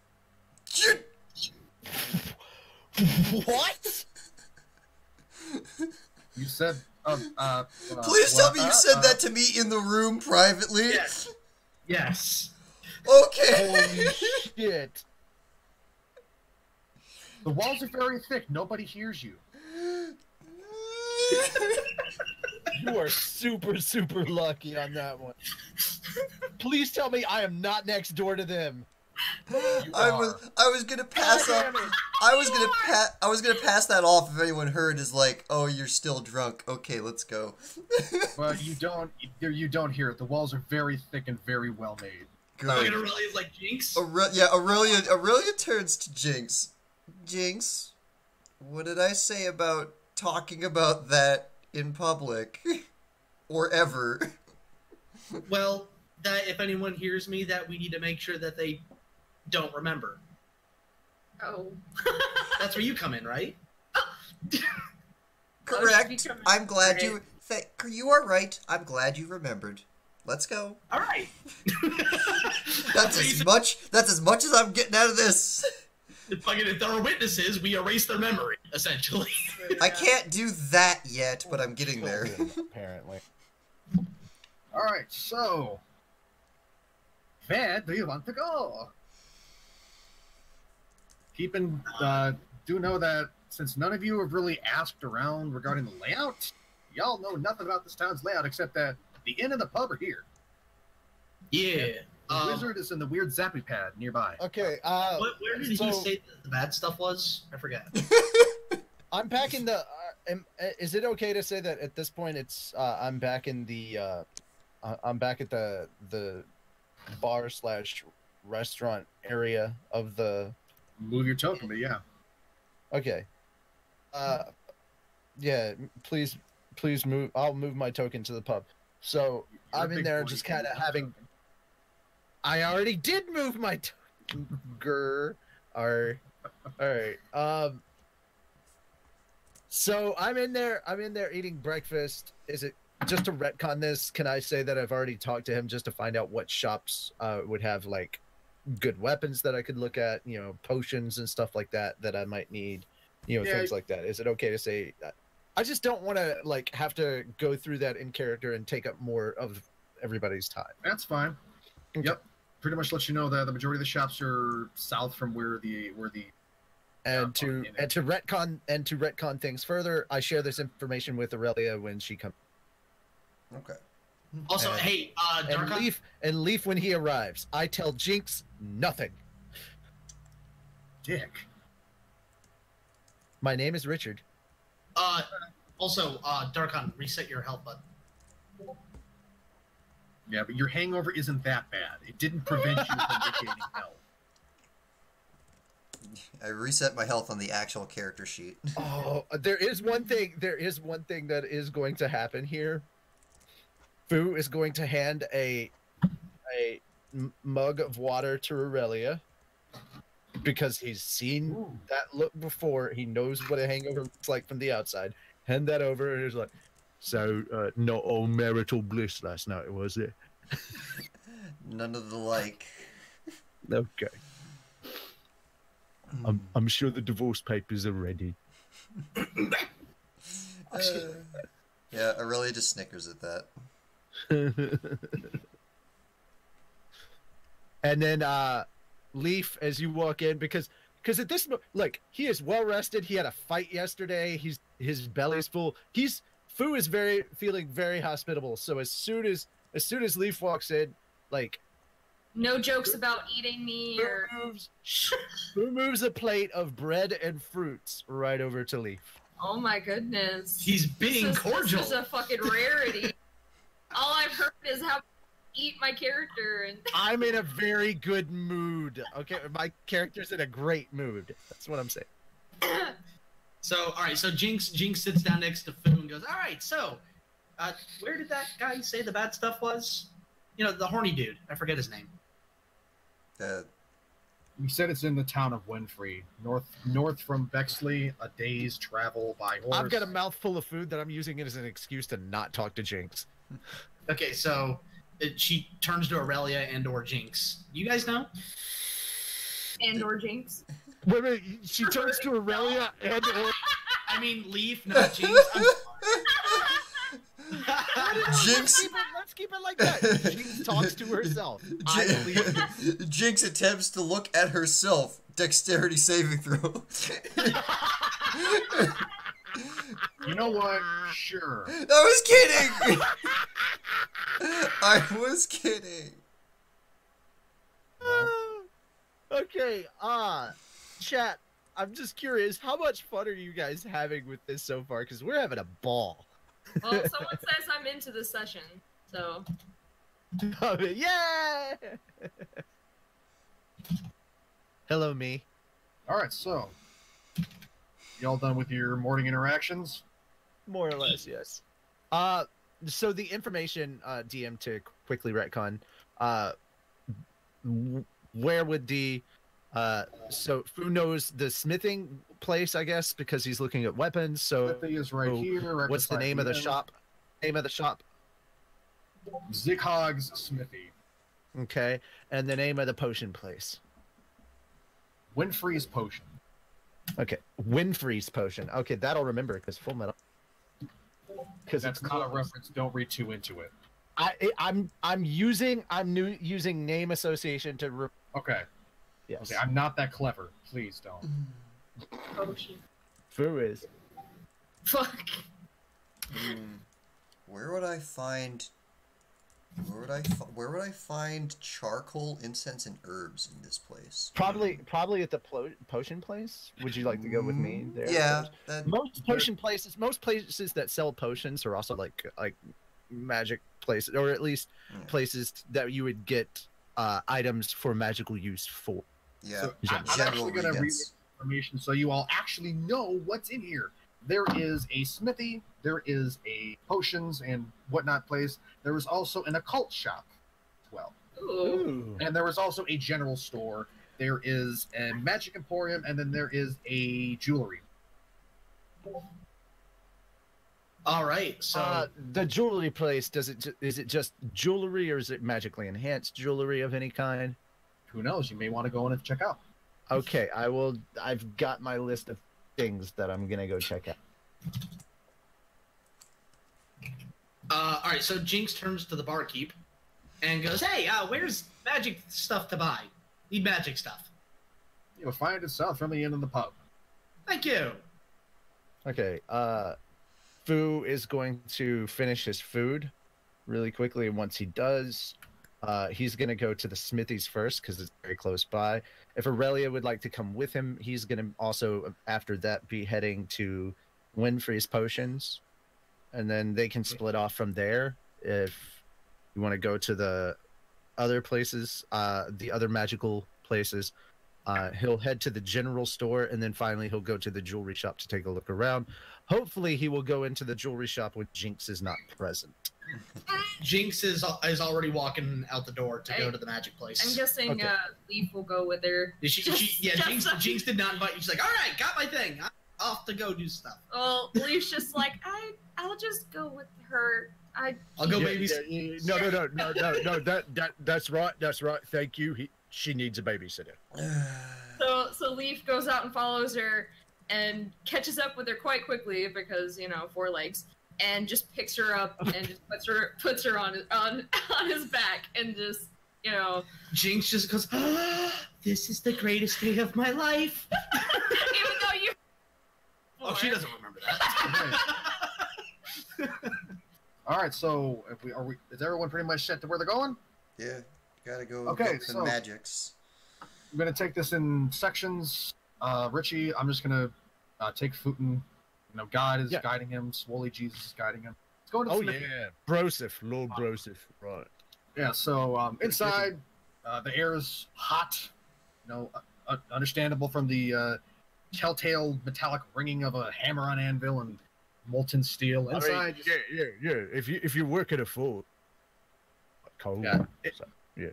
Yes, I know. God is describing that. Why am I replying as Fu? I was gonna say, why is Fu talking to God? Hey, He's religious. Hey, you don't judge my religion. Hold on, Anthony's talking. What is it, Anthony? real quick, right here I'm pinging it. That is the shop, right? Ping once more. No, that is the occult shop. I will take you to the magic shop. Oh, thank you. The magic shop. Yeah, let God guide you to your destination. Jesus, have faith. Jesus, take the wheel. Yeah, and if it's not self-explanatory, the sign of God is the jewelry. So. No, Tony, you're getting it wrong. He's God. You're Jesus. You have the ring. You are my son. Oh, you're right. And you were riding on Lief, so you're the one taking the wheel. Fair. Inside, you see, much to your surprise, a fellow. What is your race again? I am a Goliath. See, a fellow Goliath. Holy shit! Should Rachel be going first? I was just making sure we were at the right place. Yes, I guide you to the I'm right going place. right now. Oh, I'm sorry. I thought you were talking to us, but my bad. Now, inside, you see, surprisingly enough, a fellow Goliath. Someone who actually looks at you at an equal eye level. Holy shit! Do we speak Goliath to each other? I don't know. Do you speak to him in Goliath? Or do you speak to him in common? Yeah, it probably. Is there anyone else here? Or is it just the two of us? He's standing behind the counter. You hear the metallic clang of someone in the smithy that's off to the side. There was a set of doors. So okay, so I'm just gonna speak common. I'll speak common. I'll speak common. If it was just the two of us, I would probably like start speaking. Gotcha. Goliath. Right, well, but if I don't want any non-Goliaths to feel suddenly threatened because we're speaking in the right. I think that's orcish, but okay. Anyway, that's racist. Destructively so, but I'm God. God is racist. Moving on. The fellow Goliath looks to you and actually kind of gives the most he does is gives kind of like a blink of surprise, like, oh, huh, that happens. But he assumes an air of professionalism and gives you a wave and says, "Good day, good sir. How can I help you? Looking to arm yourself?" Yeah, I'm looking to arm myself with possibly some better wares, or at least some better armors of sorts, you know. Well, can I see what you're currently using so I can gauge what's an improvement? Yeah. Okay. Do you actually need my list? No, I know. You've got a great axe, 1d12 great axe, and hand axe. Yeah, I have a hand axe, but it's not great. It's a hand axe. You know, a hand axe. It's a hand axe. So I'm assuming like he, requests it. You just like place it on the counter for you. Yep, I just. Okay. All right. With that, he looks it over with an appraising eye, admires the edge, and he kind of gives a frown and says, "This is a weapon that's seen much battle, but not much maintenance. Did you find this on the battlefield?" Well, yeah, kind of something like that. So you found it off a marauder, didn't you? Or something like an orc? Well, actually, yeah, I think it might have been an orc. I might have pulled it out of an orc. I don't know. He sniffs the blaze like, I can tell. Smells like an orc. Anyway, right. That's racist, DM. Oh, you see as it comes. Anyway. Oh my God! With that, you'll have the orc camps. Yes, the orc camps. Anyway, moving on. With that, he gives it a heft and says, well, an admirable weapon. It's very heavy. It's got a nice edge, but it's hardly balanced. So, I could attempt to improve this weapon. We definitely need to fix that. Yeah, I could definitely try to. In fact, I would like to apply all of my weapons for a little bit of maintenance and some TLC. Obviously, okay. getting them sharpened up and everything. So just doing that, and just to retcon this, are there any armor or weapons that are better than what I'm currently using? Well, you're a barbarian, so you really want armor? How much would it slow me down? Because I can wear light armor, medium armor. But that overwrites your class's feature of basically you use your constitution and your perfect. Oh, okay, yeah. That'll erase that. So you'll be using the armor and not that. So do you? Want to wear never armor? mind. Okay. No. All right. I mean, my AC is basically 18 at the moment anyway, and that would retcon it down, wouldn't it? All right. So with that, there's some good suits of armor, and the weapons for the most part they look like finely crafted weapons, but you're looking at weapons trying to discern if they're an improvement on your weapon. Right. What? Okay. In that case, to my great axe, it has a +5 hit DC. Okay, I'm gonna say try and make an investigation check with disadvantage. Oh Jesus! What is my investigation at? I don't even. You are trying to discern the make and quality of a weapon in a trade that I'm guessing investigation. Fu is not proficient in. So, Rich, you have a +3. Yeah, I see that now. I'm looking. 12. 12. Well, fortunately, you look and you see there's weapons. They look sharp. Unfortunately, you really, since I'm assuming Futon doesn't have any smithing or. Well, okay, DM, really quickly, because I'm in the store and everything, and I've shown them the weapon. I would have asked for, the clerk's help, not just trying to do it myself. Well, I didn't hear that, so yeah, my bad. Yeah, you got to let me know this, or else I'm going to assume that you just. Okay, yeah. So, with that, the other Goliath kind of strokes his chin, praises his wares, walks away, and comes in with a much finer looking twin-headed great axe. It's essentially the same. Don't get ahead of yourself, but it's essentially the same thing.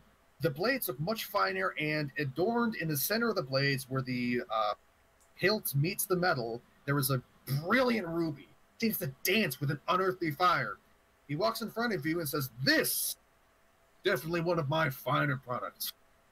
It's finely balanced. It'll cleave any enemy in front of you in two, and it's got a fiery kiss the likes of which your enemies will never forget. It's treated with genuine wyvern scale." Did Aurelia come in with me? Because I think Aurelia, weren't you coming in with me? Like we were going here, go to the next place that both of us needed to go to first. Okay. Sure. I was thinking I was heading straight to the magic place, but well, I mean, I could tag along. If you want to retcon it, you can, but well, it wasn't a retcon. I was at the magic shop, but okay. So Aurelia is with Futon in the Smithy. Yes. Yeah. Okay. Because I thought we were going. Because the thing that I discussed with Aurelia prior to this was that we were, we'd go to the Smithy real quick, and I'd see if there was anything there, and then we'd both go to the next place together because we both were looking around. I guess it was just me being very nervous, not being able to see Jinx at all times. Yeah, that's okay. So so I would. So is it possible to nudge them and be like, "Oh, is it okay if like you do a check to see if that movie does anything special?" First off, what's an Arcana check in universe? But okay. Okay. All right. Could you like detect magic or something on that ruby? You like whatever it is that you guys do.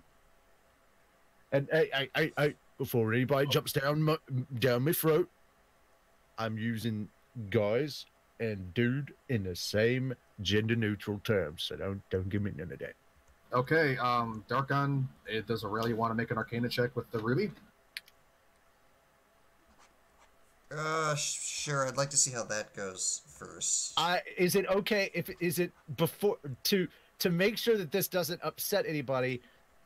I ask if it's okay if he checks to inspect the goods, to inspect the weapon, and or specifically to inspect the ruby and the weapon itself for any kind of magical stuffs. The Goliath gets jerk and says, "Of course! I wouldn't expect a warrior to buy a weapon just based on vision. You must feel it in your hands." Hell yeah! Just don't walk out the door, or just don't walk out the door. Yeah, I'm gonna pay for my stuff, man. So he let you do your stuff. Darkon, if you want to do an Arcana check, roll that shit. Roll. That is absolutely a ruby. Okay, well, well, here's the thing. Okay, so you can tell there is a trace of magic. It's not the kind of magic that a wizard or someone who uses magic would like enchant something with, but it carries like a natural magic to the magicness, and it carries some form of pyrokinetic energy inside of it. Okay, so I know enough that he's not bluffing. There's something there. Okay. Interesting. The behemoth just kind of chuckles and says, "Would you like me to tell you what this weapon can do? I'm assuming you're checking it to see what this ruby does, yes?" Yeah. Well, yes. Right. I'd like to know. Yes, it's a fire ruby. Simply put, yes. Simply put, it adds a burning kiss to anybody unfortunate enough to meet this axe. Essentially, it adds kiss. That sounds so epic. It's essentially your base great axe, but with the 1d4 to fire damage added to it. Okay. How much? Oh, so this will let you have it for 200 gold. Dang. I gotta look at my wallet. I'm pretty sure I have that, but where is my freaking money the at? behemoth holds this with pride. This is like one of his best works. Hell yeah. Where is your bonus action? Yeah, I'm trying to find where my thing that shows my money and stuff is, so I can add and remove my money. Royce, did you say the behemoth holds it with pride? Oh, you mean the Goliath? Well, we both have Monster Hunter and Behemoth on the mind. Yes, ignore what I said. The Goliath. Also, all in case I didn't action, say bonus this. action, reaction. Oh, other limited use. Equipment. There we go. There we go. Hold on. I have 450 gold. I am okay. Without hesitation, what would I type in to add this? Just fire and great axe, or would I have to? I don't know. I've never used the if you're using the it's basically D&D Beyond, I don't know how that would work. I'm using D&D Beyond. Okay. Well, we'll figure this shit out. Yeah, if you have the stats written down, we'll it's the regular great axe, but you also roll an additional 1d4 for fire damage. Okay, cool. We'll set that up. We'll set that up after. Essentially, with the biggest grin on his face. Let me get out my coin purse. Holy like crap. it's even got a little class on his face. Who reaches into his coin purse, grabs 200. You said 250 gold. Yes. Grabs 250 gold, slams it down on the table, and says, "Done." Good man. With that, he counts it out and slides it into a coin. What is the fee? What is the fee for the implement of the weapons, like for just the maintenance of the weapons to get them all situated properly? And he's including those in as free. Oh, that's it. That's all of it in the fee. So it was essentially a bulk order. Cool. Yeah, he didn't expect to sell such a valuable item, so he's like, "Fuck it, why not?" Bam! I'm not trying to negotiate the price down, because as soon as I was like, double-sided great axe, ruby that can do fire, 250, that actually sounds about right for magical items in stores. Now, with that being said, in the Goliath, not Behemoth, Goliath. Yes. The Goliath who introduced himself as Zighog indicates you can use that weapon just fine. However, your great axe and the subsequent axe, I'll give it 1 or 2 hours, and we should have it done just fine. That's fine. I'll be back for them later then. All right. Meanwhile, so you're over at the magic. All right, you're at Muna's Arcanum. Stepping inside, you feel a telltale tingle of energy. It seems like the energy stuff is just buzzing around you, happy to be air. Oh no, and Telltale Games. Oh, God damn it. I'm sorry.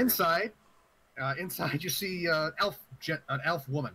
She looks at you with very cool eyes and says, "Hello, may I be of service to you?" yeah, I'm looking for magic items. What do you got? Well, young lady, I can promise you've come to the correct shop for your magic items. Oh yeah, I can tell by the sign out front. Yes, very good perception, young lady. I feel like the person walks into a library. Hello, I'm here for books. Fucking walks into a car lot. Yeah, do you have any cars? So, with that, the elf, she gives a smile and she says, "Well, what in particular are you looking for? I have many things, but it will take us hours upon hours for me to go over my entire stock." Well, why don't you just run me through your greatest hits, as it were? God damn it! My greatest hits. Well, Leaf's just like Lief needs to be a translator at this point. Leaf's just like I think she means, your most sold item. Yeah, your best stuff. Like, what you consider to be your good top shit. shelf. Your good shit. Well, we generally sell scrolls and various other minor potions that are most popular items. I also do sell various stars and wands, if you can afford them, that is. She looks at you kind of like, I doubt it, but I'll tell you anyway. Well, let's see. Let me see some of your staves. Stabs? Stabs and staves. That sort of thing. Staves. Staves, stabs, whatever. All right, hold Stags. Stags. Stags. Which, on. All right. that is not the kind of deer that Lief is. All right, with that, the woman kind of looks like, okay, she's really asking this. So with that, she walks around from behind her counter, and she walks over to a nearby display shelf that has what looks to be 4 staves of varying make lined up beside one another behind glass. And she walks beside and says, "This is my current selection of staves. Would you like me to tell you which of them what they do?" Please. Well, this first staff is the staff of the adder.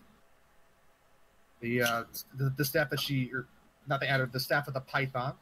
It's a simple wooden staff with what looks to be a snake's head at the very tip. Wait, hold up. So, wait, is she talking about staff of Adam or staff of Python? Adam. Staff of the python. Python. Okay. Okay. Yes. Next staff that I have is a staff of charming. The staff beside it is another similar wooden staff, but it's much more intricate. It's much more finely grained, and it's got a pleasant-looking ruby adorned at the very tip with some gold inlaying. Pretty. So, what do they do? You are joking, are you? Well, I don't think she is. okay, so I'll character. So basically, the staff of the python is you can use an action to speak. Oh, adder, not Adam. I had a feeling you didn't hear that. Yeah, I heard Adam. Yeah, I heard Adam. Sorry, that he was clarifying something. Okay. So, staff of the python, you can use an action to speak the staff's command word and throw the staff on the ground within 10 feet of you. The staff becomes a giant constrictor snake under your control and acts on its own initiative count. And by using a bonus action to speak the command word again, you return the staff to its normal form. Okay. So so in other words, it's the thing. Was that Moses? Who did that in the Bible? Oh man, It was Moses. It was Moses. It was Moses. All right. So keep going. All right. All I'm hearing so far is shit that Jinx should not have. I know. That's what I'm talking about. Keep going. All right. The next one. The next one she indicated, which was the more finely grained, more decorated staff, was the staff of healing.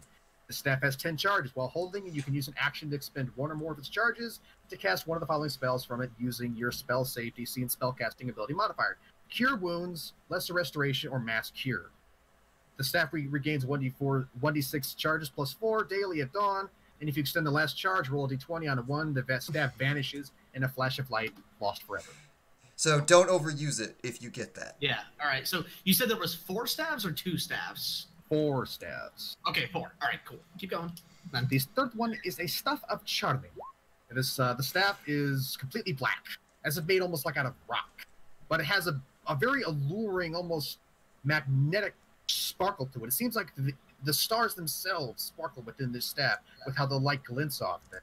And the staff of charming, while holding the staff, you can use an action to expend one of its 10 charges to cast Charm Person, Command, or Comprehend languages from it using your spell save DC. The staff can also be used as a magic quarterstaff. Tell Aurelia.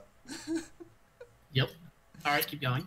And finally, she looks at you with, she kind of takes a pause, like, okay, she wants it. And the last of my staffs, this is a staff of fire. Very rare, I might add. And basically, staff of fire, the staff has 10 charges. While holding it, you can use an action to expend one or more of its charges to cast one of the following spells from it, using your spell save, Burning Hands, Fireball, or Wall of Fire. And the same as the healing, it regains 1d6 plus 4 extended daily charges. Roll a d20 if you use the last one, and on a 1, the staff goes poop. Yeah. I am gonna regret saying this. Tony, get that, because that makes you even more megamine. I know that's what I'm trying. I was hoping you'd go Jinx, staff because of what happened today. Jinx is trying to keep a poker face. Okay, so you said the one was called Roll charisma fails. So we had the staff of charming, and then what was that last one you said it was called? It was the staff of fire, and the staff of fire is the wood itself seems to just have this cindery grain to it, like it's like the wood itself is actually kind of like a fire almost. Very beautiful. Okay, all right. So that staff of charming, I actually have someone who would be interested in that. So I will recommend she come here and look at that immediately. I was wondering if maybe I might get some sort of, I don't know, discount on the other one for bringing you new business? Question mark. She says question mark. How is she this intelligent? Roll for persuasion. She isn't. She isn't. Persuasion. Okay. Just a moment. You're very charismatic and stupid. You're like, how? She's like, how is she this intelligent? Fuck. question. The elf looks at you and... Well, it's a 10. Hold Oh, on, wait. hold on. Hold on. Do you want to use a luck? I am gonna use a luck. I'm gonna use. Okay. Yay! You finally used it. Oh, I'm so proud of you. There we go.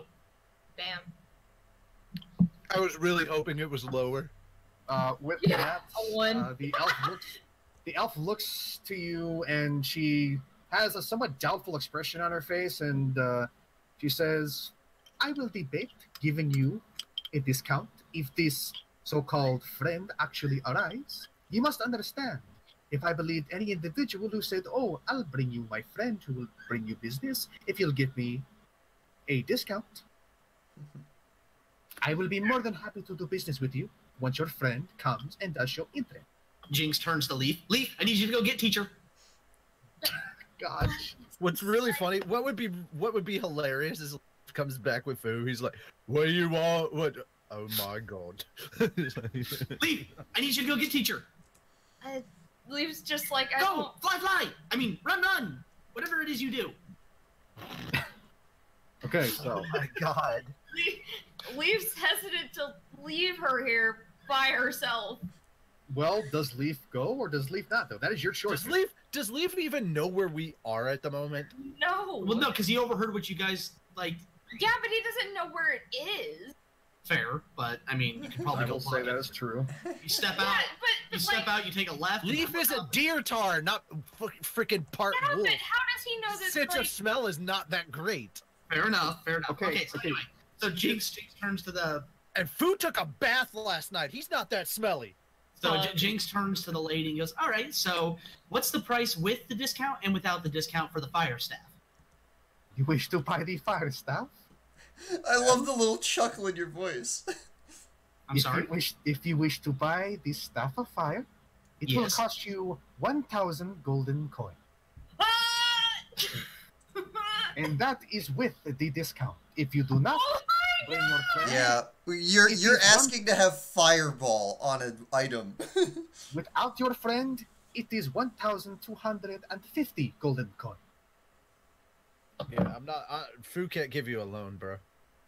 We don't have... Yeah, let's hear. Hold up. So, Go let's with see. the snakes, please. And are all the staffs similarly priced? No, of course not. They all do very different things. I'd be a fool if I priced them all exactly the same. All right. So what's the staff? What's the staff of Charming? The staff of Charming is 500 gold pieces. Would you like me to simply tell you the cheapest staff? Shitballs. I'm only interested in those two. Well, can you afford them? Well, is there stuff that you need done that could help build she would Are know you credit. seriously looking to build a line of credit? Oh my god. Is there stuff that you would need done that could help me make up the difference for the staff of fire? To be Are fair, you saying that you... to be Are you fair, saying that sorry, damn it. No, Darkon, go. Stop, To- speak. To be fair, we just did a job where we got paid in magic items, so that's probably what she's thinking. Yeah, exactly. That is what I meant. So here's the thing. Jinx just became an indentured servant, and she was never seen in the campaign again. Fuck. Okay, I was going to say, the elf looks to you and says, "Are you talking about becoming an indentured servant to me? I will be more than happy to write up a contract if you are willing to put forth the work. But no, if you are wanting to buy either of these staves, the work will not be easy, and I will not let you wriggle your way out of it." I was more so thinking... Jinx is an idiot. Let her sign it. Let her sign it. Let Anthony speak. I was thinking, because that would take me away from teacher, and that won't work. But I was thinking maybe, you need something taken care of. She snaps her fingers, lights up some fire, and sort of gives her like a very exaggerated wink. I really wish this person had written up a contract and handed it to Jinx, and did Jinx just try? With that, the elf woman just kind of puts a hand in front of her and goes, "Oh, what too cute." I like you. Unfortunately, I doubt there is anything that you can provide assistance to that would be worth 1,000 or 500. Are you, now again, are you willing to accept a contract for one of these staffs? Let's see. What would be required? You'd have to work That it is off for- until it was paid. Yeah. That depends entirely on what you're willing to accept. I am not a cruel slave driver. I won't simply give you a contract and expect you to sign it. But if you're expecting me to give you a 1,000 gold staff of fire, you can expect a year's worth of work. Who has the I know Anthony has the water walking. Who's got the other ring? I guarantee you that not enough. Aurelia does. No. But basically, what she's indicating that you would work for her at her shop. Yeah. Doing what she would need to, but she's saying there's no one big thing for you to do to get this. However, if you're really gonna try and drive this, make a perception roll. Perception roll? Okay. No, persuasion. Okay, persuasion. I got my P's mixed up. I was gonna say, what am I trying to percept here? All right. That she's a dick? So, all right. I think while this is happening, I think Fu and Aurelia should be making their way down here because I think maybe them walking in on this would be interesting. I do believe that after we were done with the shop, we were gonna head over here because I have not expensive things to purchase. Is this the place where the potions are, or is that a different place? The potion shop. Potions right are there. close by. But then we have the rings right here. So we're on our way to the potion shop when Lief comes out and goes, "Oh my god!" And we're like, what? Jinx is about to sign something. Aurelia. Okay, so, Oh god. Okay. Pause. As this is happening, I'll let Richie and Darkon move Aurelia and move Futon to wherever you want them to be right now. Okay, Like within a couple minutes worth of walking. So I'll say that's enough to be anywhere within this.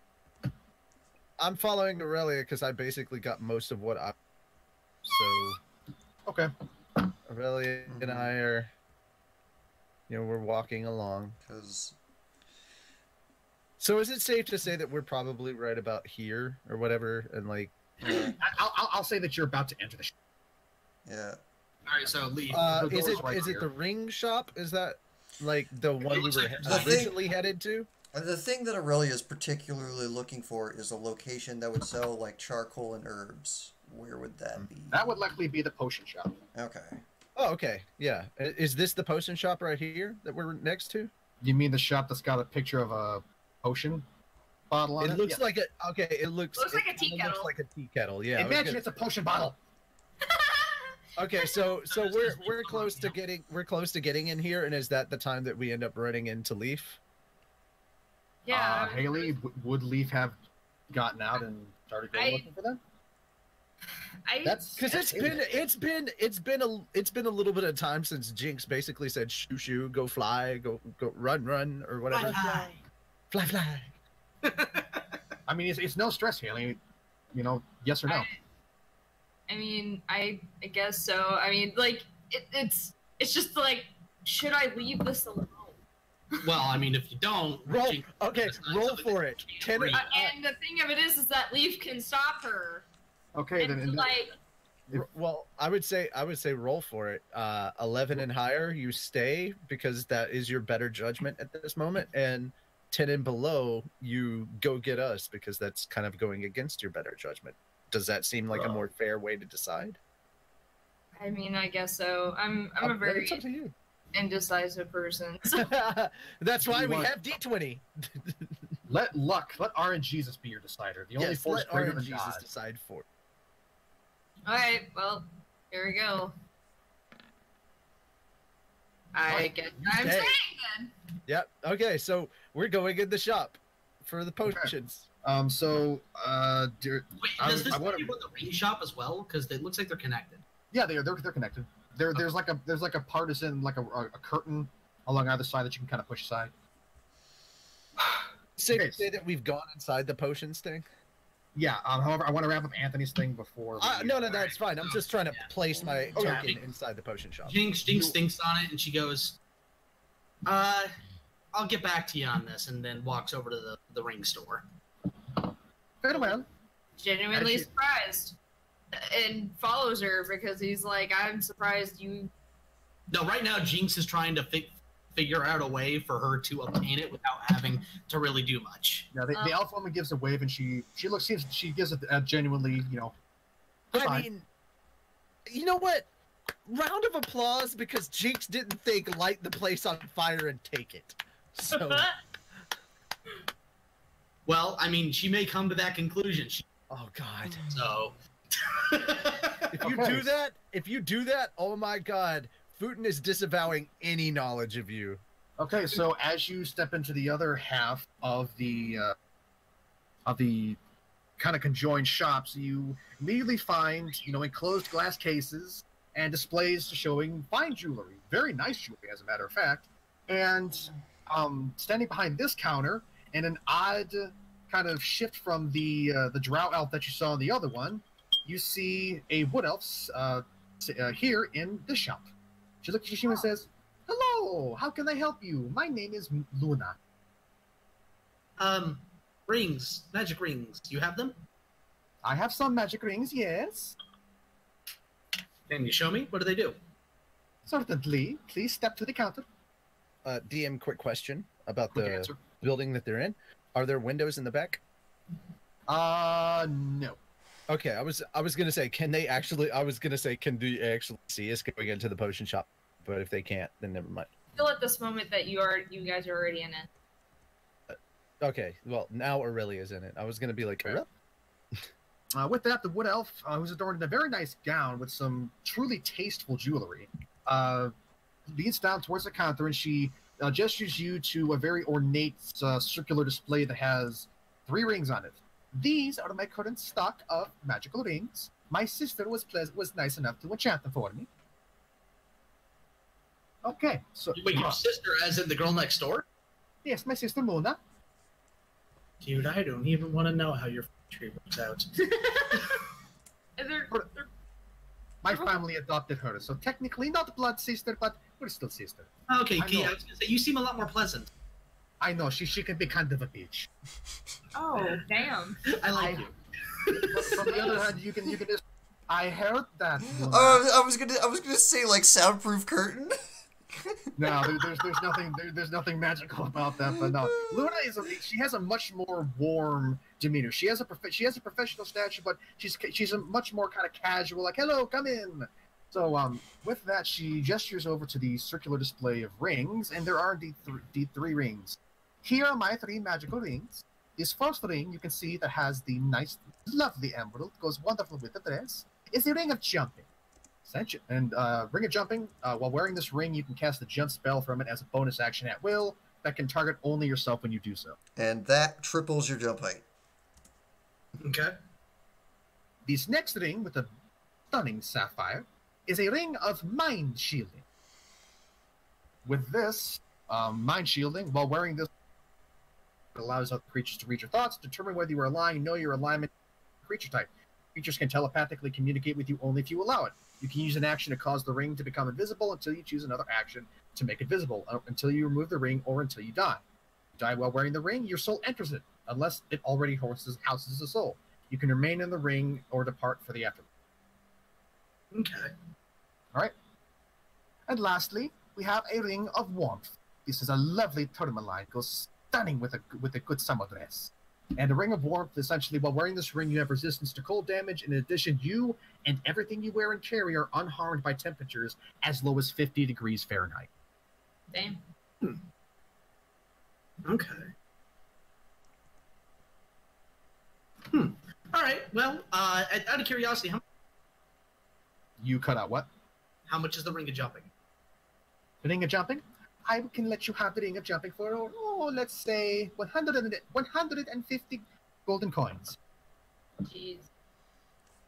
Welcome to All right. Well, welcome to the Magic Economy of 5th edition. Magically enhanced items are not cheap.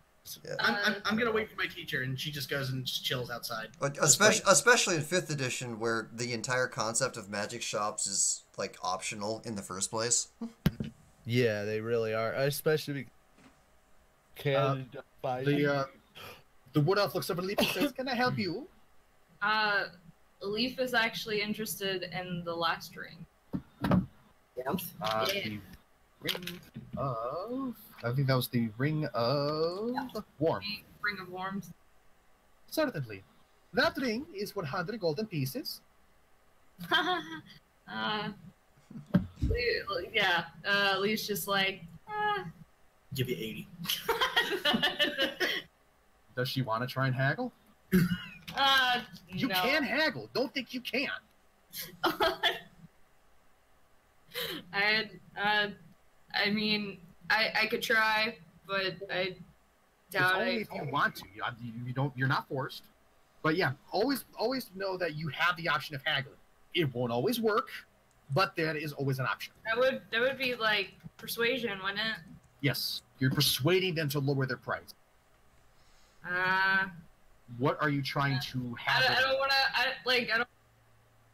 Because I think that's all I have is. You have 87. And I don't like, you know. I wanna. That's all I have is 80 pieces. So. More than I do. Yeah, but you also silver pieces. So, quick question. So, I'm guessing Lief is just kind of standing there, kind of just thinking for him right now. Like debating. He's basically just no, it's I'm good. Well. Like Luna because money. Well, Luna looks at you and says, "Well, I understand that my products are not cheap. However, if you're willing to enter into a contract, I'd be more than happy to give a payment arrangement." Lief is not stupid. What is it with magic items and sell your soul for them? Why do you assume they want your soul? They are clearly warlocks. How do you know that? Excuse me. It's not about your... They want your body. Also, how long does it take for Aurelia to buy some damn charcoal? Excuse me, not for any sexual purposes, for labor.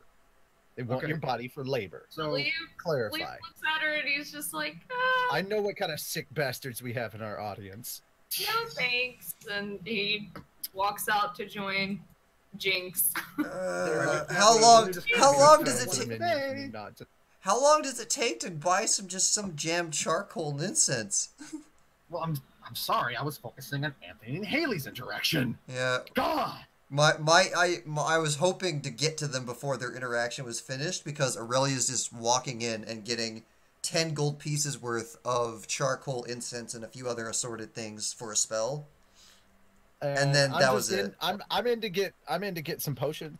Oh, okay. Okay, well, with that, as you step into the potion, you see a stocky-looking, not orc woman, dwarf woman standing behind the counter. She looks at you and says, "Hello, welcome to my shop." I don't know what kind of accent that was. I do! Oh. I know exactly! Yoo-hoo! Big summer blowout! Oh my god. That's what it sounded like! That's why it started. My name is Winfrey. Welcome to my shop. How can I help you? Yeah, I'm looking for some potions. Yes, I have those. Potions? What kind of potions do you have?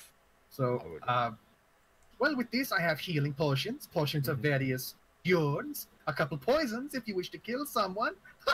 No. I don't need no poisons like that for now. Thank you. I'm just looking for just some healing potions. What other kind of potions do you? I do have some healing potions. I also have a few improvement potions if you're interested. Some improving potions? Yes, improvement potions. What would they improve? Various things. A couple things to improve your strength, improve your constitution, be a very big, strong body of a man, improve your reflexes. Oh, okay. All right. So, right. So, what different kinds of healing potions do you have? Because I know there's different tiers. So they're basic healing potions. They're not like they're all basic healing potions. How much? Yeah. How much per potion? A 1 gold piece of potion. Oh, okay. I'm gonna. How many basic healing potions does she have? Yes. Okay, I'll drop. You said one apiece. I'll drop 10 gold. And how much was the freaking Improvement potions? Yeah, the improvement potions. Those are going to be 10 gold piece of pop. Okay, well, you said there was strength. You said there was strength, constitution, and dexterity. That's what it Yes. sounded like. Yes. And they're 10 a there's- pop? Yeah, they're essentially decoctions. Very potent, concentrated. But these are temporary boosts. These aren't permanent boosts, right? Oh yeah, I would not be giving you permanent boost to your strength, dexterity, or constitution. Fuck that, man. I wanted I would love to have a permanent boost to my dexterity, but no. there's no. Yeah, in that case, you are looking for the manual of Herpaderp. The manuals and tomes are the permanent increases in the game. Okay, I'm not necessarily going to worry too much about that because my strength, my constitution are pretty high. My dex is actually pretty good. I mean, it's not amazing, but it's definitely not my lowest stat. Shit, my lowest stats make me twice as smart as Jinx. Well, okay, So we've established your stats. I'm just gonna drop 10 gold on healing potions and get myself 10 regular healing potions and be done. Okay, and Aurelia was just looking for the various bits and bobs. She is purchasing 10 gold pieces worth of charcoal, incense, and other things. Okay. She sells it to you. Actually, I don't actually have the legal availability of doing identify yet because I don't have the pearl. Would there be how much actually is that damn thing? Would there be a pearl worth at least 100 gold pieces here? No. Didn't think so. Okay, so I still can't use identify then. Okay. So is that pretty much it? Yeah, I just came here for some basic shopping. All right. The dwarf woman waves to you, says, "Goodbye. Have a wonderful day." Yeah, you do. All right. So with that, you're done with that. Aurelia comes out the door and then realizes that they haven't run into Lief or Jinx yet. They went thinking, okay, well they wanted to do. They wanted to do a little magical shopping of their own, but they clearly didn't go to that one. Maybe it's the next store that they went into. I want to check up on Jinx. So Fu and Aurelia both agree we should make sure she has it. What did Jinx break? Yeah. Yeah. What did Jinx break and or set on fire? Okay, you run into each other down the hallway, the alleyway. I found him. No running in the alleyways. Look. Even walking, my gait is so long that it's basically to you. Yeah, well, you still have a base movement speed of 30 feet. Congratulations. For now. So Jinx sees them and goes, "Teacher, there's a staff in there that you might like." Huh? There's a staff there. It's black and it does things that you do. It's expensive though. It's like 500 something. Yeah, I don't want to go into. I don't want to get involved in this conversation. I'm just like, let the teacher teach. I'm gonna walk into the ring shop. I'm checking out this staff. All right. Then I walk in with my teacher. Okay. We're gonna go with food first, and then we're gonna go with Jinx and Aurelia. Okay. Yeah, let's get Foos out of the way, because Jinx and Aurelia's won't take very long. Walking in, the Wood Elf looks at you and says, "Oh my! I didn't expect to see someone like you in here. You don't. Forgive me. You don't seem like a gentleman who accessorizes that much with the jewelry." Oh, it's okay. I get that a lot. You don't. It's fine. It's fine. I'm curious about your wares. You have many different types of rings and jewelry. I was looking for like some stuff for protection. So, what kind of things do you have as far as like jewelry that offers protection, but from either physical or mental attacks? Well, I do not have anything of that sort. I have 3 magical rings, if that's what you're looking for. I don't have any of the magical jewelry. I have, and it's pretty much the same 3 that's in the display. It's a ring of jumping, ring of warmth, and ring. Just quickly retcon this because I wasn't paying attention when it was. No, kind of, sort of. The mind ring is a little bit protection from mental weirdness, but it's not as powerful as you think it would be. Okay, well, I mean, Fu wouldn't know that. So basically, Ring of Jumping, you can cast the spell Jump, but as a bonus action, but only on yourself. Ring of Warmth. Basically, you have resistance to cold damage, and you and everything you wear can resist temperatures as low as 50 degrees Fahrenheit below. And finally, Ring of Mind Shielding. Essentially, you can't have your thoughts read. People can't determine if you're lying. They don't know your alignment or what creature type you are. Through magic, yeah. And people can only telepathically communicate with you if you allow it. And you can also make the ring invisible on your finger as an action. Okay. I'm gonna get the Ring of Warmth. How much is that? The Ring of Warmth, that is 75 gold pieces. 775. Didn't you ask about the Ring of Warmth? She's a sneaky bitch. She fucking lied about the price, that little It's bitch. because I'm part deer, isn't it? Hold on, You got racially profiled. Wait. Hey, God. Technically, I'm getting racially profiled too because I think she's offering me a lower because she's intimidated. Or she likes what she sees. Or that. Okay. See, you did say that she could have. Is there any other? So, okay. That having been said, okay, I am going to turn on the charm. Oh, Is it? okay. Yeah, that old fruit and charm. Yeah. All right. So, what are you doing? I have 0 to persuasion, so I mean. Okay. I'm going to attempt to haggle in favors that because, okay. Would I have seen, like, is she giving me, like, kind of a look of, like, and would I have noticed that? No, she's not basically going, I'd like a glass of that. She's looking at you with a very pleased smile, and she is certainly paying attention to you. Okay.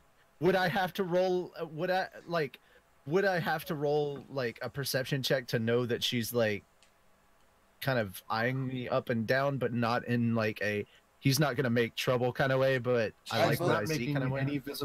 She's not making any visible indication. Okay, so it wouldn't have seemed like that. You know what? If you're looking to read body language, that is insight. If you Insight. Insight is body insight, language. you can. Damn it. Okay, I'm gonna attempt to do it. I don't think I will succeed very well. And what do you know? As soon as I say I don't think I'm gonna succeed very well, I finally don't roll a low number. That's about right. Okay. Insight is a +1, so that's a 19. I rolled an 18. Okay, you can tell that her body language and the way she's viewing you in a positive light. She is obviously interested in you. Not in that way. Oh, okay. Okay, so now that I have that, I'm gonna be like, okay, you know what? 75. That's fine. That seems fair, considering. So I'm going to take out 75 gold and place it on the counter and get myself that Ring of Warmth. And with that, she opens up the case and presents you with the Ring of Warmth. Hell yeah! Bidding you a good day. Hell yeah! Gives you a firm swat on the ass as you leave. Fuck that bitch. And Hell yeah! Now we got business. Fuck that bitch. now, but with that, she kind of looks over towards the other side of the shop and says, "I just made the sale, Luna." She's basically bragging to her sister. Oh, I'm so glad you went first. Oh, I'm so glad you went first. I think I can work with this. Alright. So yeah, Jinx walks in next to Aurelia. By the way, I still have 235 gold. Yeah, fuck and you. looks at the dark elf and goes, "See, I told you I'd bring my teacher. She's interested in that staff." That is great. Can she afford it? Probably. Wait. All right. DM, is it possible to say that right as she says that, that's when you hear the one on the other side say, "Luna, I made the sale"? It's like, No, I'm yeah, sure. That has I was curious when the timing was. Yeah, she clenches her jaw, but you don't see any other emotion. I'm just imagining like this giant shit-eating grin just spread all over Jinx's face. It's like, ah. Anyway, the drow elf looks to Aurelia, and she actually shows a bit of actual respect. Like, oh, this person actually looks like they know what they're doing. It's like, you know what? Jinx may not know what she's doing, but she's powerful, so fuck off. It's how she presents herself, man. I know. Fine. Anyway, okay, Aurelia's here. What does Aurelia do, Darkon? My compatriot? Babysitting thing I have to babysit? My apprentice. My apprentice has informed me you might have a piece of wares to my interest. If she is referring to the staves, yes, she has stated that she would bring an acquaintance of hers over to look at my wares, in potential promise of... Oh, God, that was weird. Sorry. In potential promise of a discount. However, I made no promise that it would be without a sale from you. Okay. Is it safe for Fu to walk over to this side now that his transaction's expired? He's just kind of moving to where everyone. Yeah, you can do whatever you want. Aurelia looks at her and goes, "What did she try to buy?" Well, she showed interest in the staff of fire and the staff of charm. It's at this point that Fu walks in. Yeah. Aurelia can look at... Aurelia could probably take one look at the staff of fire and go, of course she goes for the most shiny, holy crap thing in the entire room. Yeah, and Muna just indicates that the staff of fire is 1,000 gold pieces with the discount, 1,250 without, and the staff of charming is 500 gold.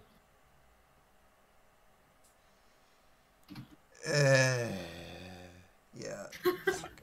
At this point, how interested? And I'm asking you, Darkon. Aurelia is extremely interested in the cheaper staff.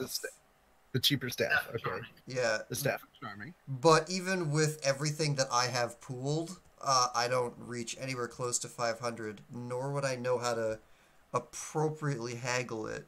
Even because 100 gold, like going up and down would be a lot. But I have at most like 400 gold pieces. That's an extreme amount to go down by.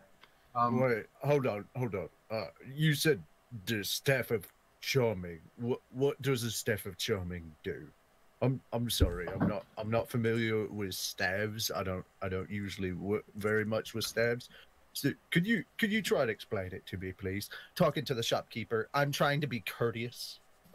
Okay, I'll repeat what I said initially when I read it off. Basically, it's a staff that has charges. You can use these charges to cast Charm Person command or comprehend languages from it using your spell saving DC, blah, blah, blah. It regains 1d8 plus 2 expended charges daily at dawn, and if you use the last one, roll d20 on 1, it goes poof.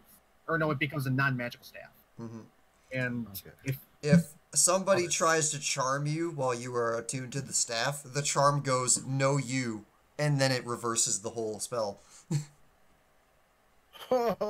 It's very hilarious. Is it obvious how much are you trying to hide the fact of how much you want this staff, Aurelia, or is it kind of obvious? It is clear that the staff has Aurelia's interest, but it's not like Jinx going, "Oh, gotta get that mud." Okay, I was gonna say insight check on Aurelia. I'm gonna note that Muna is standing and she's starting to cross her arms, and you can tell she's kind of growing impatient. Mm-hmm. Like she's not being rude, but she says, "With all due respect, I am running a business, so if you're not going to buy anything, please." How much is it? How much? So Jinx cuts in. Oh yeah, because you were so busy before we walked in. I am. You know what? Hold on. Jinx doesn't even need the fire staff now because that was a burn. and then Jinx continues. You might sell more like your sister if you were a little nicer. Okay. Okay, so I wasn't gonna do this because that was kind of me, but at this point, Fu reaches out his hand to give Jinx a high five because damn. Aurelia shifts. Aurelia shifts away from those two. Yeah, I did ask the shopkeeper as Fu how much it was. Yes, and she relayed it was 500 gold pieces. Okay. However, with Jinx's remark, Muna is no longer even regarding Jinx as any potential customer, and she's just looking to Aurelia now with any form of actual. And I'm looking over to Aurelia too. Do you need help with anything, or should we go do it? And actually, with that, Muna looks to Aurelia and says, "You know, you should really teach your students some respect." I'm working on it. I respect those who earn it. Fu, could you please check Jinx? At this point, Fu just lifts both hands in the air, like you have him like he is this far away from being the background kids at a high school, like. Aurelia. Oh my god. Aurelia turns to the shopkeeper and goes, I'm very interested in the staff. If it is still here when I come back with more funding for it, then I will absolutely buy that from you. But for the moment, I think you would benefit a lot better from me taking these two and leaving. Excuse me, I haven't done that much. All I'm doing is just like, damn, like I'm trying to be respectful. Fine, I'll take Jinx and leave. Yeah. So how does she respond to? You probably shouldn't talk down to the guy that was like seconds away from giving you a look. You're gonna include me in that. Fine, fuck you. I won't help. Well, Muna looks to Foot and says, "Can I help you?" Oh no, I actually finished with my purchase just recently. I am with some of these people, not so much with others. Looking at Jinx, and then fucking high-five me. All right, because that was fucking a bird. All right, like, damn. in that case, Aurelia in me had to. In that case, Aurelia looks to Fu for a second. I know. You want to walk outside and discuss the particulars? Hold up. Not in front of her? Well, again, I need to know, because I don't think she's in any mood to haggle anymore, so it's gonna have to probably be 500. Yeah, she's. No. I wasn't gonna do any haggling. I was saying that we can discuss like, me helping you with this purchase outside. Well, I don't have 500 gold to drop on it either. Oh, I know, but I have, if I pull in all of my silver coins as well, 400. Oh, well, I could give you like 100. Yeah, Aurelia looks at Futon and goes, if I completely waive my rights to everything that we gotten, including that really amazing alchemic jug, can I get 100 gold pieces for you for that? For me to just say that it's yours. The bag of holding. Like, I have the rights. Yeah. I have the rights to the stuff that we have. Oh, yeah. Can I? Is that worth 100 gold pieces to you? I mean, it's like yours, and I want nothing to do with it. I think that's worth about 75 gold, and I'll take the other 25 at some point. And then, hey, the adults are talking, so. to Jinx, like I could already see Jinx about to open them up. She was offering the Jade Frog statue to you. No, I'm good. I actually 25 at a later date for an undetermined favor or a life-saving action. Okay. Aurelia perks an eyebrow up and goes, "That's interesting. I like you." Yeah. Comes to find out 100 gold. Favors. All right. He likes them with horns. So then, excuse you. He likes them horny. Moving on. What is Aurelia doing? I mean, you're not wrong. Darkon, what is Aurelia doing? Aurelia gave has 100 gold to Aurelia, so I have to remove. So Aurelia has 386 gold coins. What do I need for silver coins to make that up? 100 silver to make 1 gold, right? No, it's 10 silver. Oh, well, it's 10 silver. You're thinking World of Warcraft. How much do you need? How much do you need for 400 gold? Is what you're saying? Oh, did I fuck up my math?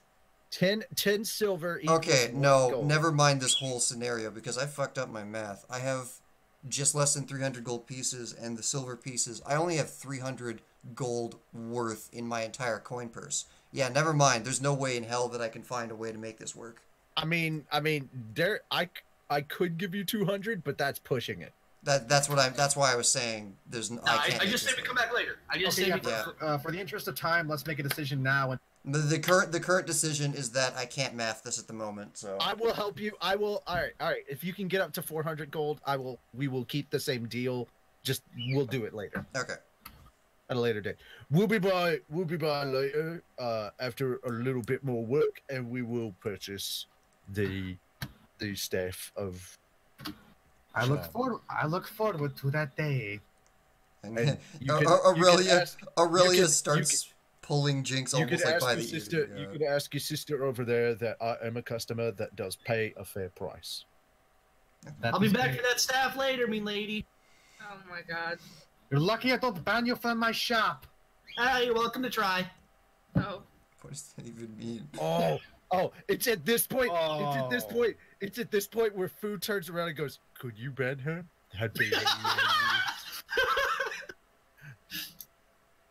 Okay. Okay. Yeah. So what do we do now? Yeah. What do we go set on fire? Stone avalanche. Oh my god.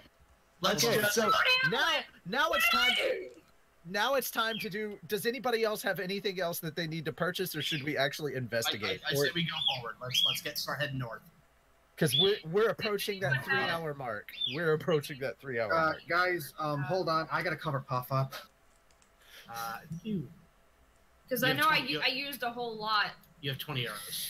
I don't think I took any out in the last session. No, you did. You did, because you were at 30 in the prior session. All right, sorry about that. No, that's 20 fine. arrows is kind of pushing it. But DM, I'm sorry to say we're about like 20 minutes away from me having a jet. So. Yeah, I honestly didn't expect the shopping spree to last. Well, I mean, it's okay. It's okay if we end it like. I just feel bad that I didn't offer any action for y'all to use your awesome flaming war axe. No. Hey, you know what? If we could do it next session, and the next session, is sooner, I would love to do. We'll talk about this after, but okay, yeah. In that case, so right now, are you all going to be shopping it? Since we're going to be calling it here pretty soon, Lief needs new arrows. I only have like 20 arrows left, and that's. All right. Well, we can say that you can easily find that in Zighog's Smithy. He makes arrows. Aside from that, after that, is there any other actual items that you need that you're going to shop around for? I mean, if not, then we can just have you traveling to the town of the town of question. Yeah. Let's go to the town that we need to do our investigation. Yeah. Also, it's funny in this one, Jinx, while stupid, was kind of a sassy bitch this session. Yeah, she was, and Luna's gonna remember. Oh, I look forward to that. I'll probably burn her shop down. Dumb. But you'll end up burning the nice lady's shop too. Yeah. I'll warn her. I'll warn her. I don't think she wants her shop burned down. Okay. I didn't expect that truck of choice to go, but okay. All right, so we're all done with shopping. Hey, but it was fun regardless. Like, we all had a lot of fun shopping. Yeah, okay, just to give you a context, I had like a couple of paths mapped out for character interactions. This was the one I thought had like a 2% chance of happening. You should know, whenever I am involved, path of least expectation is going to happen. Anthony used to pillar of fire into kerosene. Anthony can throw a ranch into just about anything. Okay, so officially we're ending it here. I guess. I asked one final question to see if I can get that done before the beginning of the next session, because if I could do it now, that gives you time for assets later. Okay, so what was your question? Because I didn't hear. I typed it. Where would I find a brass brazier? Does the walls of this place have them as lights? No, brass brazier, not brass braziers. Not a booby holder. Not that dumbass website. Blast brazier? A brazier, not a brazier? Yeah, along the walls of the castle, there are indents in them, and there are braziers that are filled with, as you can see now. Brazier, a brazier is. You know what I'm talking about? A brazier. Brazzers. Brazzers is the bad website. Don't Google that. That is the don't Google that. God left. Oh, that's great. God, man. Oh my god. Braziers and Brazzers, man. Okay, Thank you all for- right. So that is the name of this episode. Fuck it. Welcome to episode what? 3? Braziers and Brazzers. episode 2. We didn't actually show episode. Yes, the walls have them. They're filled with oil that they Okay. ignite. Okay. So this would be like. Episode 2. Oh, DM. As soon as we leave the town, I open the bag of Would be 3. the bag that our tiger shrimp came out of. What comes out this time? Oh, okay, roll 1d8. 1d8. 17. 1d8. Oh shit! Yeah, 8. So, 17. Damn it! Jeez. Can't you count? It's a 17. That's a 10. This is the 8. Okay. Damn it. 6. 6. A giant weasel comes out. Hell yeah! Named Jerry. I think No. this. his Why name are is you Itachi. using don't get up- to name my animal? Why are you using up all of your well, I guess you get to keep it till dawn, so. Yeah. So, hey, look! I summoned the noodle. Yeah. And here Alright, come so- the guards. No, Yeah. we were outside the town. Okay, good. Okay. I So waited till we were outside the town. I specifically said that. I said I waited till we were outside the town and I opened it. Cool. While you're doing things outside the town, Aurelia's gonna do find familiar. Damn it! I was so hoping to be able to do it in character before we left. well, do it real quick. Are we close to one of those fire sticks on the walls? Because apparently we can't say the actual word because people get giggity. Brazers? Yeah, They're called brazers. they are called Alright. that. Can I say Yes, that? Can I say that without everybody Yes. laughing? Do the thing. Yes, Yeah. because the brazier and Good. brazier are 2 different things. Aurelia Brazier. uses it. Aurelia uses it to cast find familiar. So you're casting magic on one of the braziers. Yes. Yes. Ritual casting find familiar. Okay. So now I have my own owl. Fuck you, Anthony. I'm naming him Larry. Fuck you, Jerry. I have Larry. Piss off. For those who are unaware, He looks like a cable guy. He looks like a For- cable guy. for those who are unaware, I have my own campaign, and he ruins everything I do with his damn owl familiar called Jerry. Why am I not surprised that Tony wins Well, it's everything not just someone an else's owl, though. campaign? It has several forms. Well, that's only because I let you do that by cheating and changing All the right, rules. guys, hold on, No. hold on. Let's as we're wrapping this up, there is somebody that I think we should pull in. Let's get Cody in here. Yeah. Yep. Cody, you can hear us. Get in here.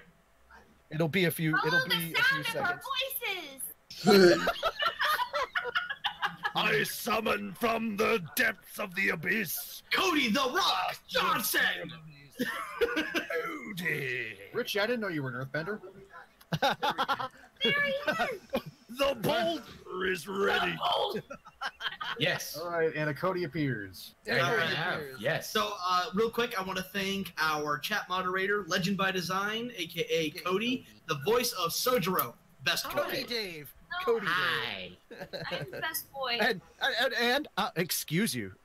No. Pirate Dave is best boy because he was the first. He was the first Dave to have a specific title. So Pirate Alright. Dave, say hello. Anyway, so this was kind of a shorter one, literally half the length of the previous session. Which honestly is what it should be. It shouldn't be Yeah. like a 6-hour session. No, I agree, and we'll probably continue to do 3-hour chunks. With that in mind, we probably will up the frequency of when we do these campaigns. Now that we are going to limit them to about 3.5 to maybe 4-hour chunks at max. Yep. So, Yeah. and we will also, we're gonna set up a week advance kind of notice, like, hey guys, we're doing this. So we, because the last time we did this, we had like upwards of like 60 viewers at one point, which was freaking amazing.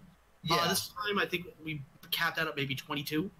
Yeah, Anyway, it was much so- shorter, but that's not bad. It's just I'm sure there's other people that would have loved to have watched it. It's just, you know, we got to give a little bit more forewarning so that so that the audience knows.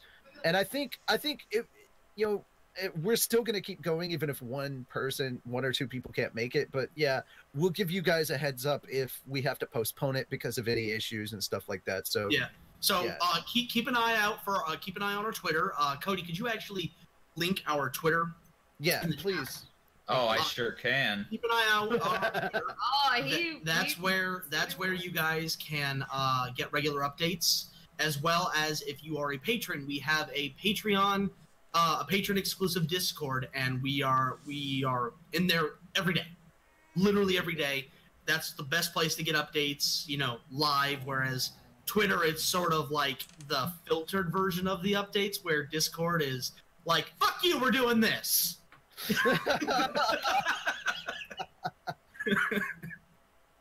There's many conversations because guys, again, this is relatively a channel, so there's going to be some stuff that we're going to talk about like after, you know, post game, and try and figure out, you know, this went right, why'd this go right, or what are some things that we can change in order to make things not just better for us doing the campaign, but also better for you guys, so that you get more heads up and you know when, you know, stuff, just figuring out the new format, as it were. Yep.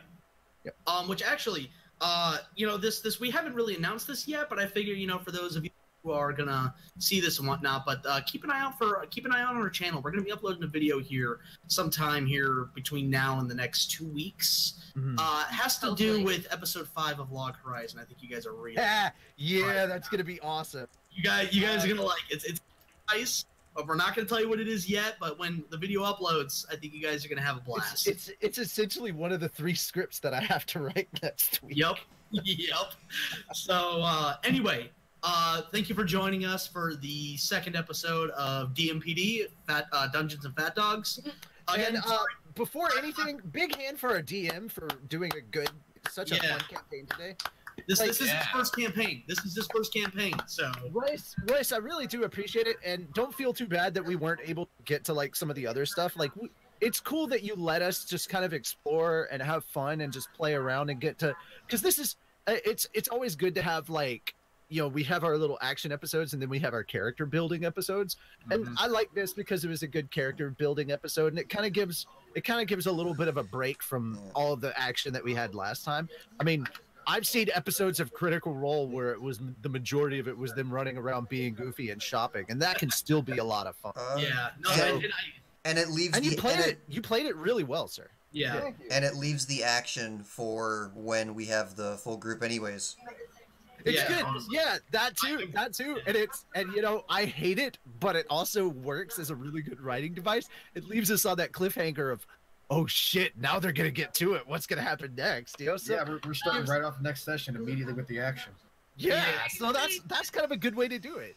I could say definitely that Lief has kind of formed maybe a little closer friendship with food now that he's not spouting about wanting to eat him, and actually gave him, like, he got him food. Like, he wakes up to food. Here's the thing. I'm not saying that you're not emergency food, but I'm also not saying that I'm thinking about eating you all the time. That's not even you know what? Here's the difference.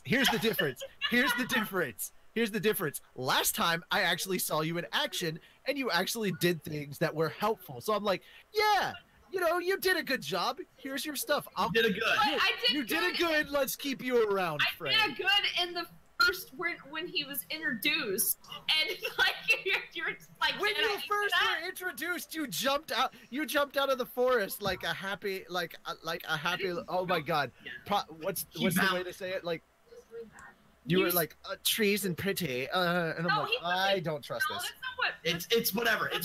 It doesn't matter. Anyway, you tried to be intimidating. It wasn't working on. So to just reiterate real quick before we wrap things up. You can expect the next part of this session to happen more frequently, and if that works out really well, then you can probably expect maybe a session.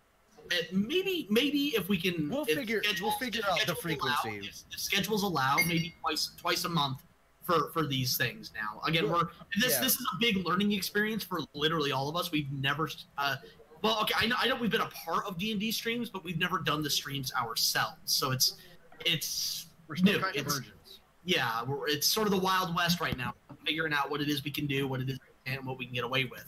Again, Outros! Yeah, I want to thank you guys for joining us. I'm joined by Tails, the voice of Minori. Wow, I almost did it backwards.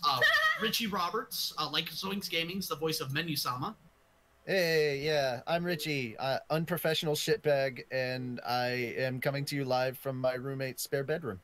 DarkonFullPower, I have the upload. Yeah, he has the upload. That's without him, we would not have.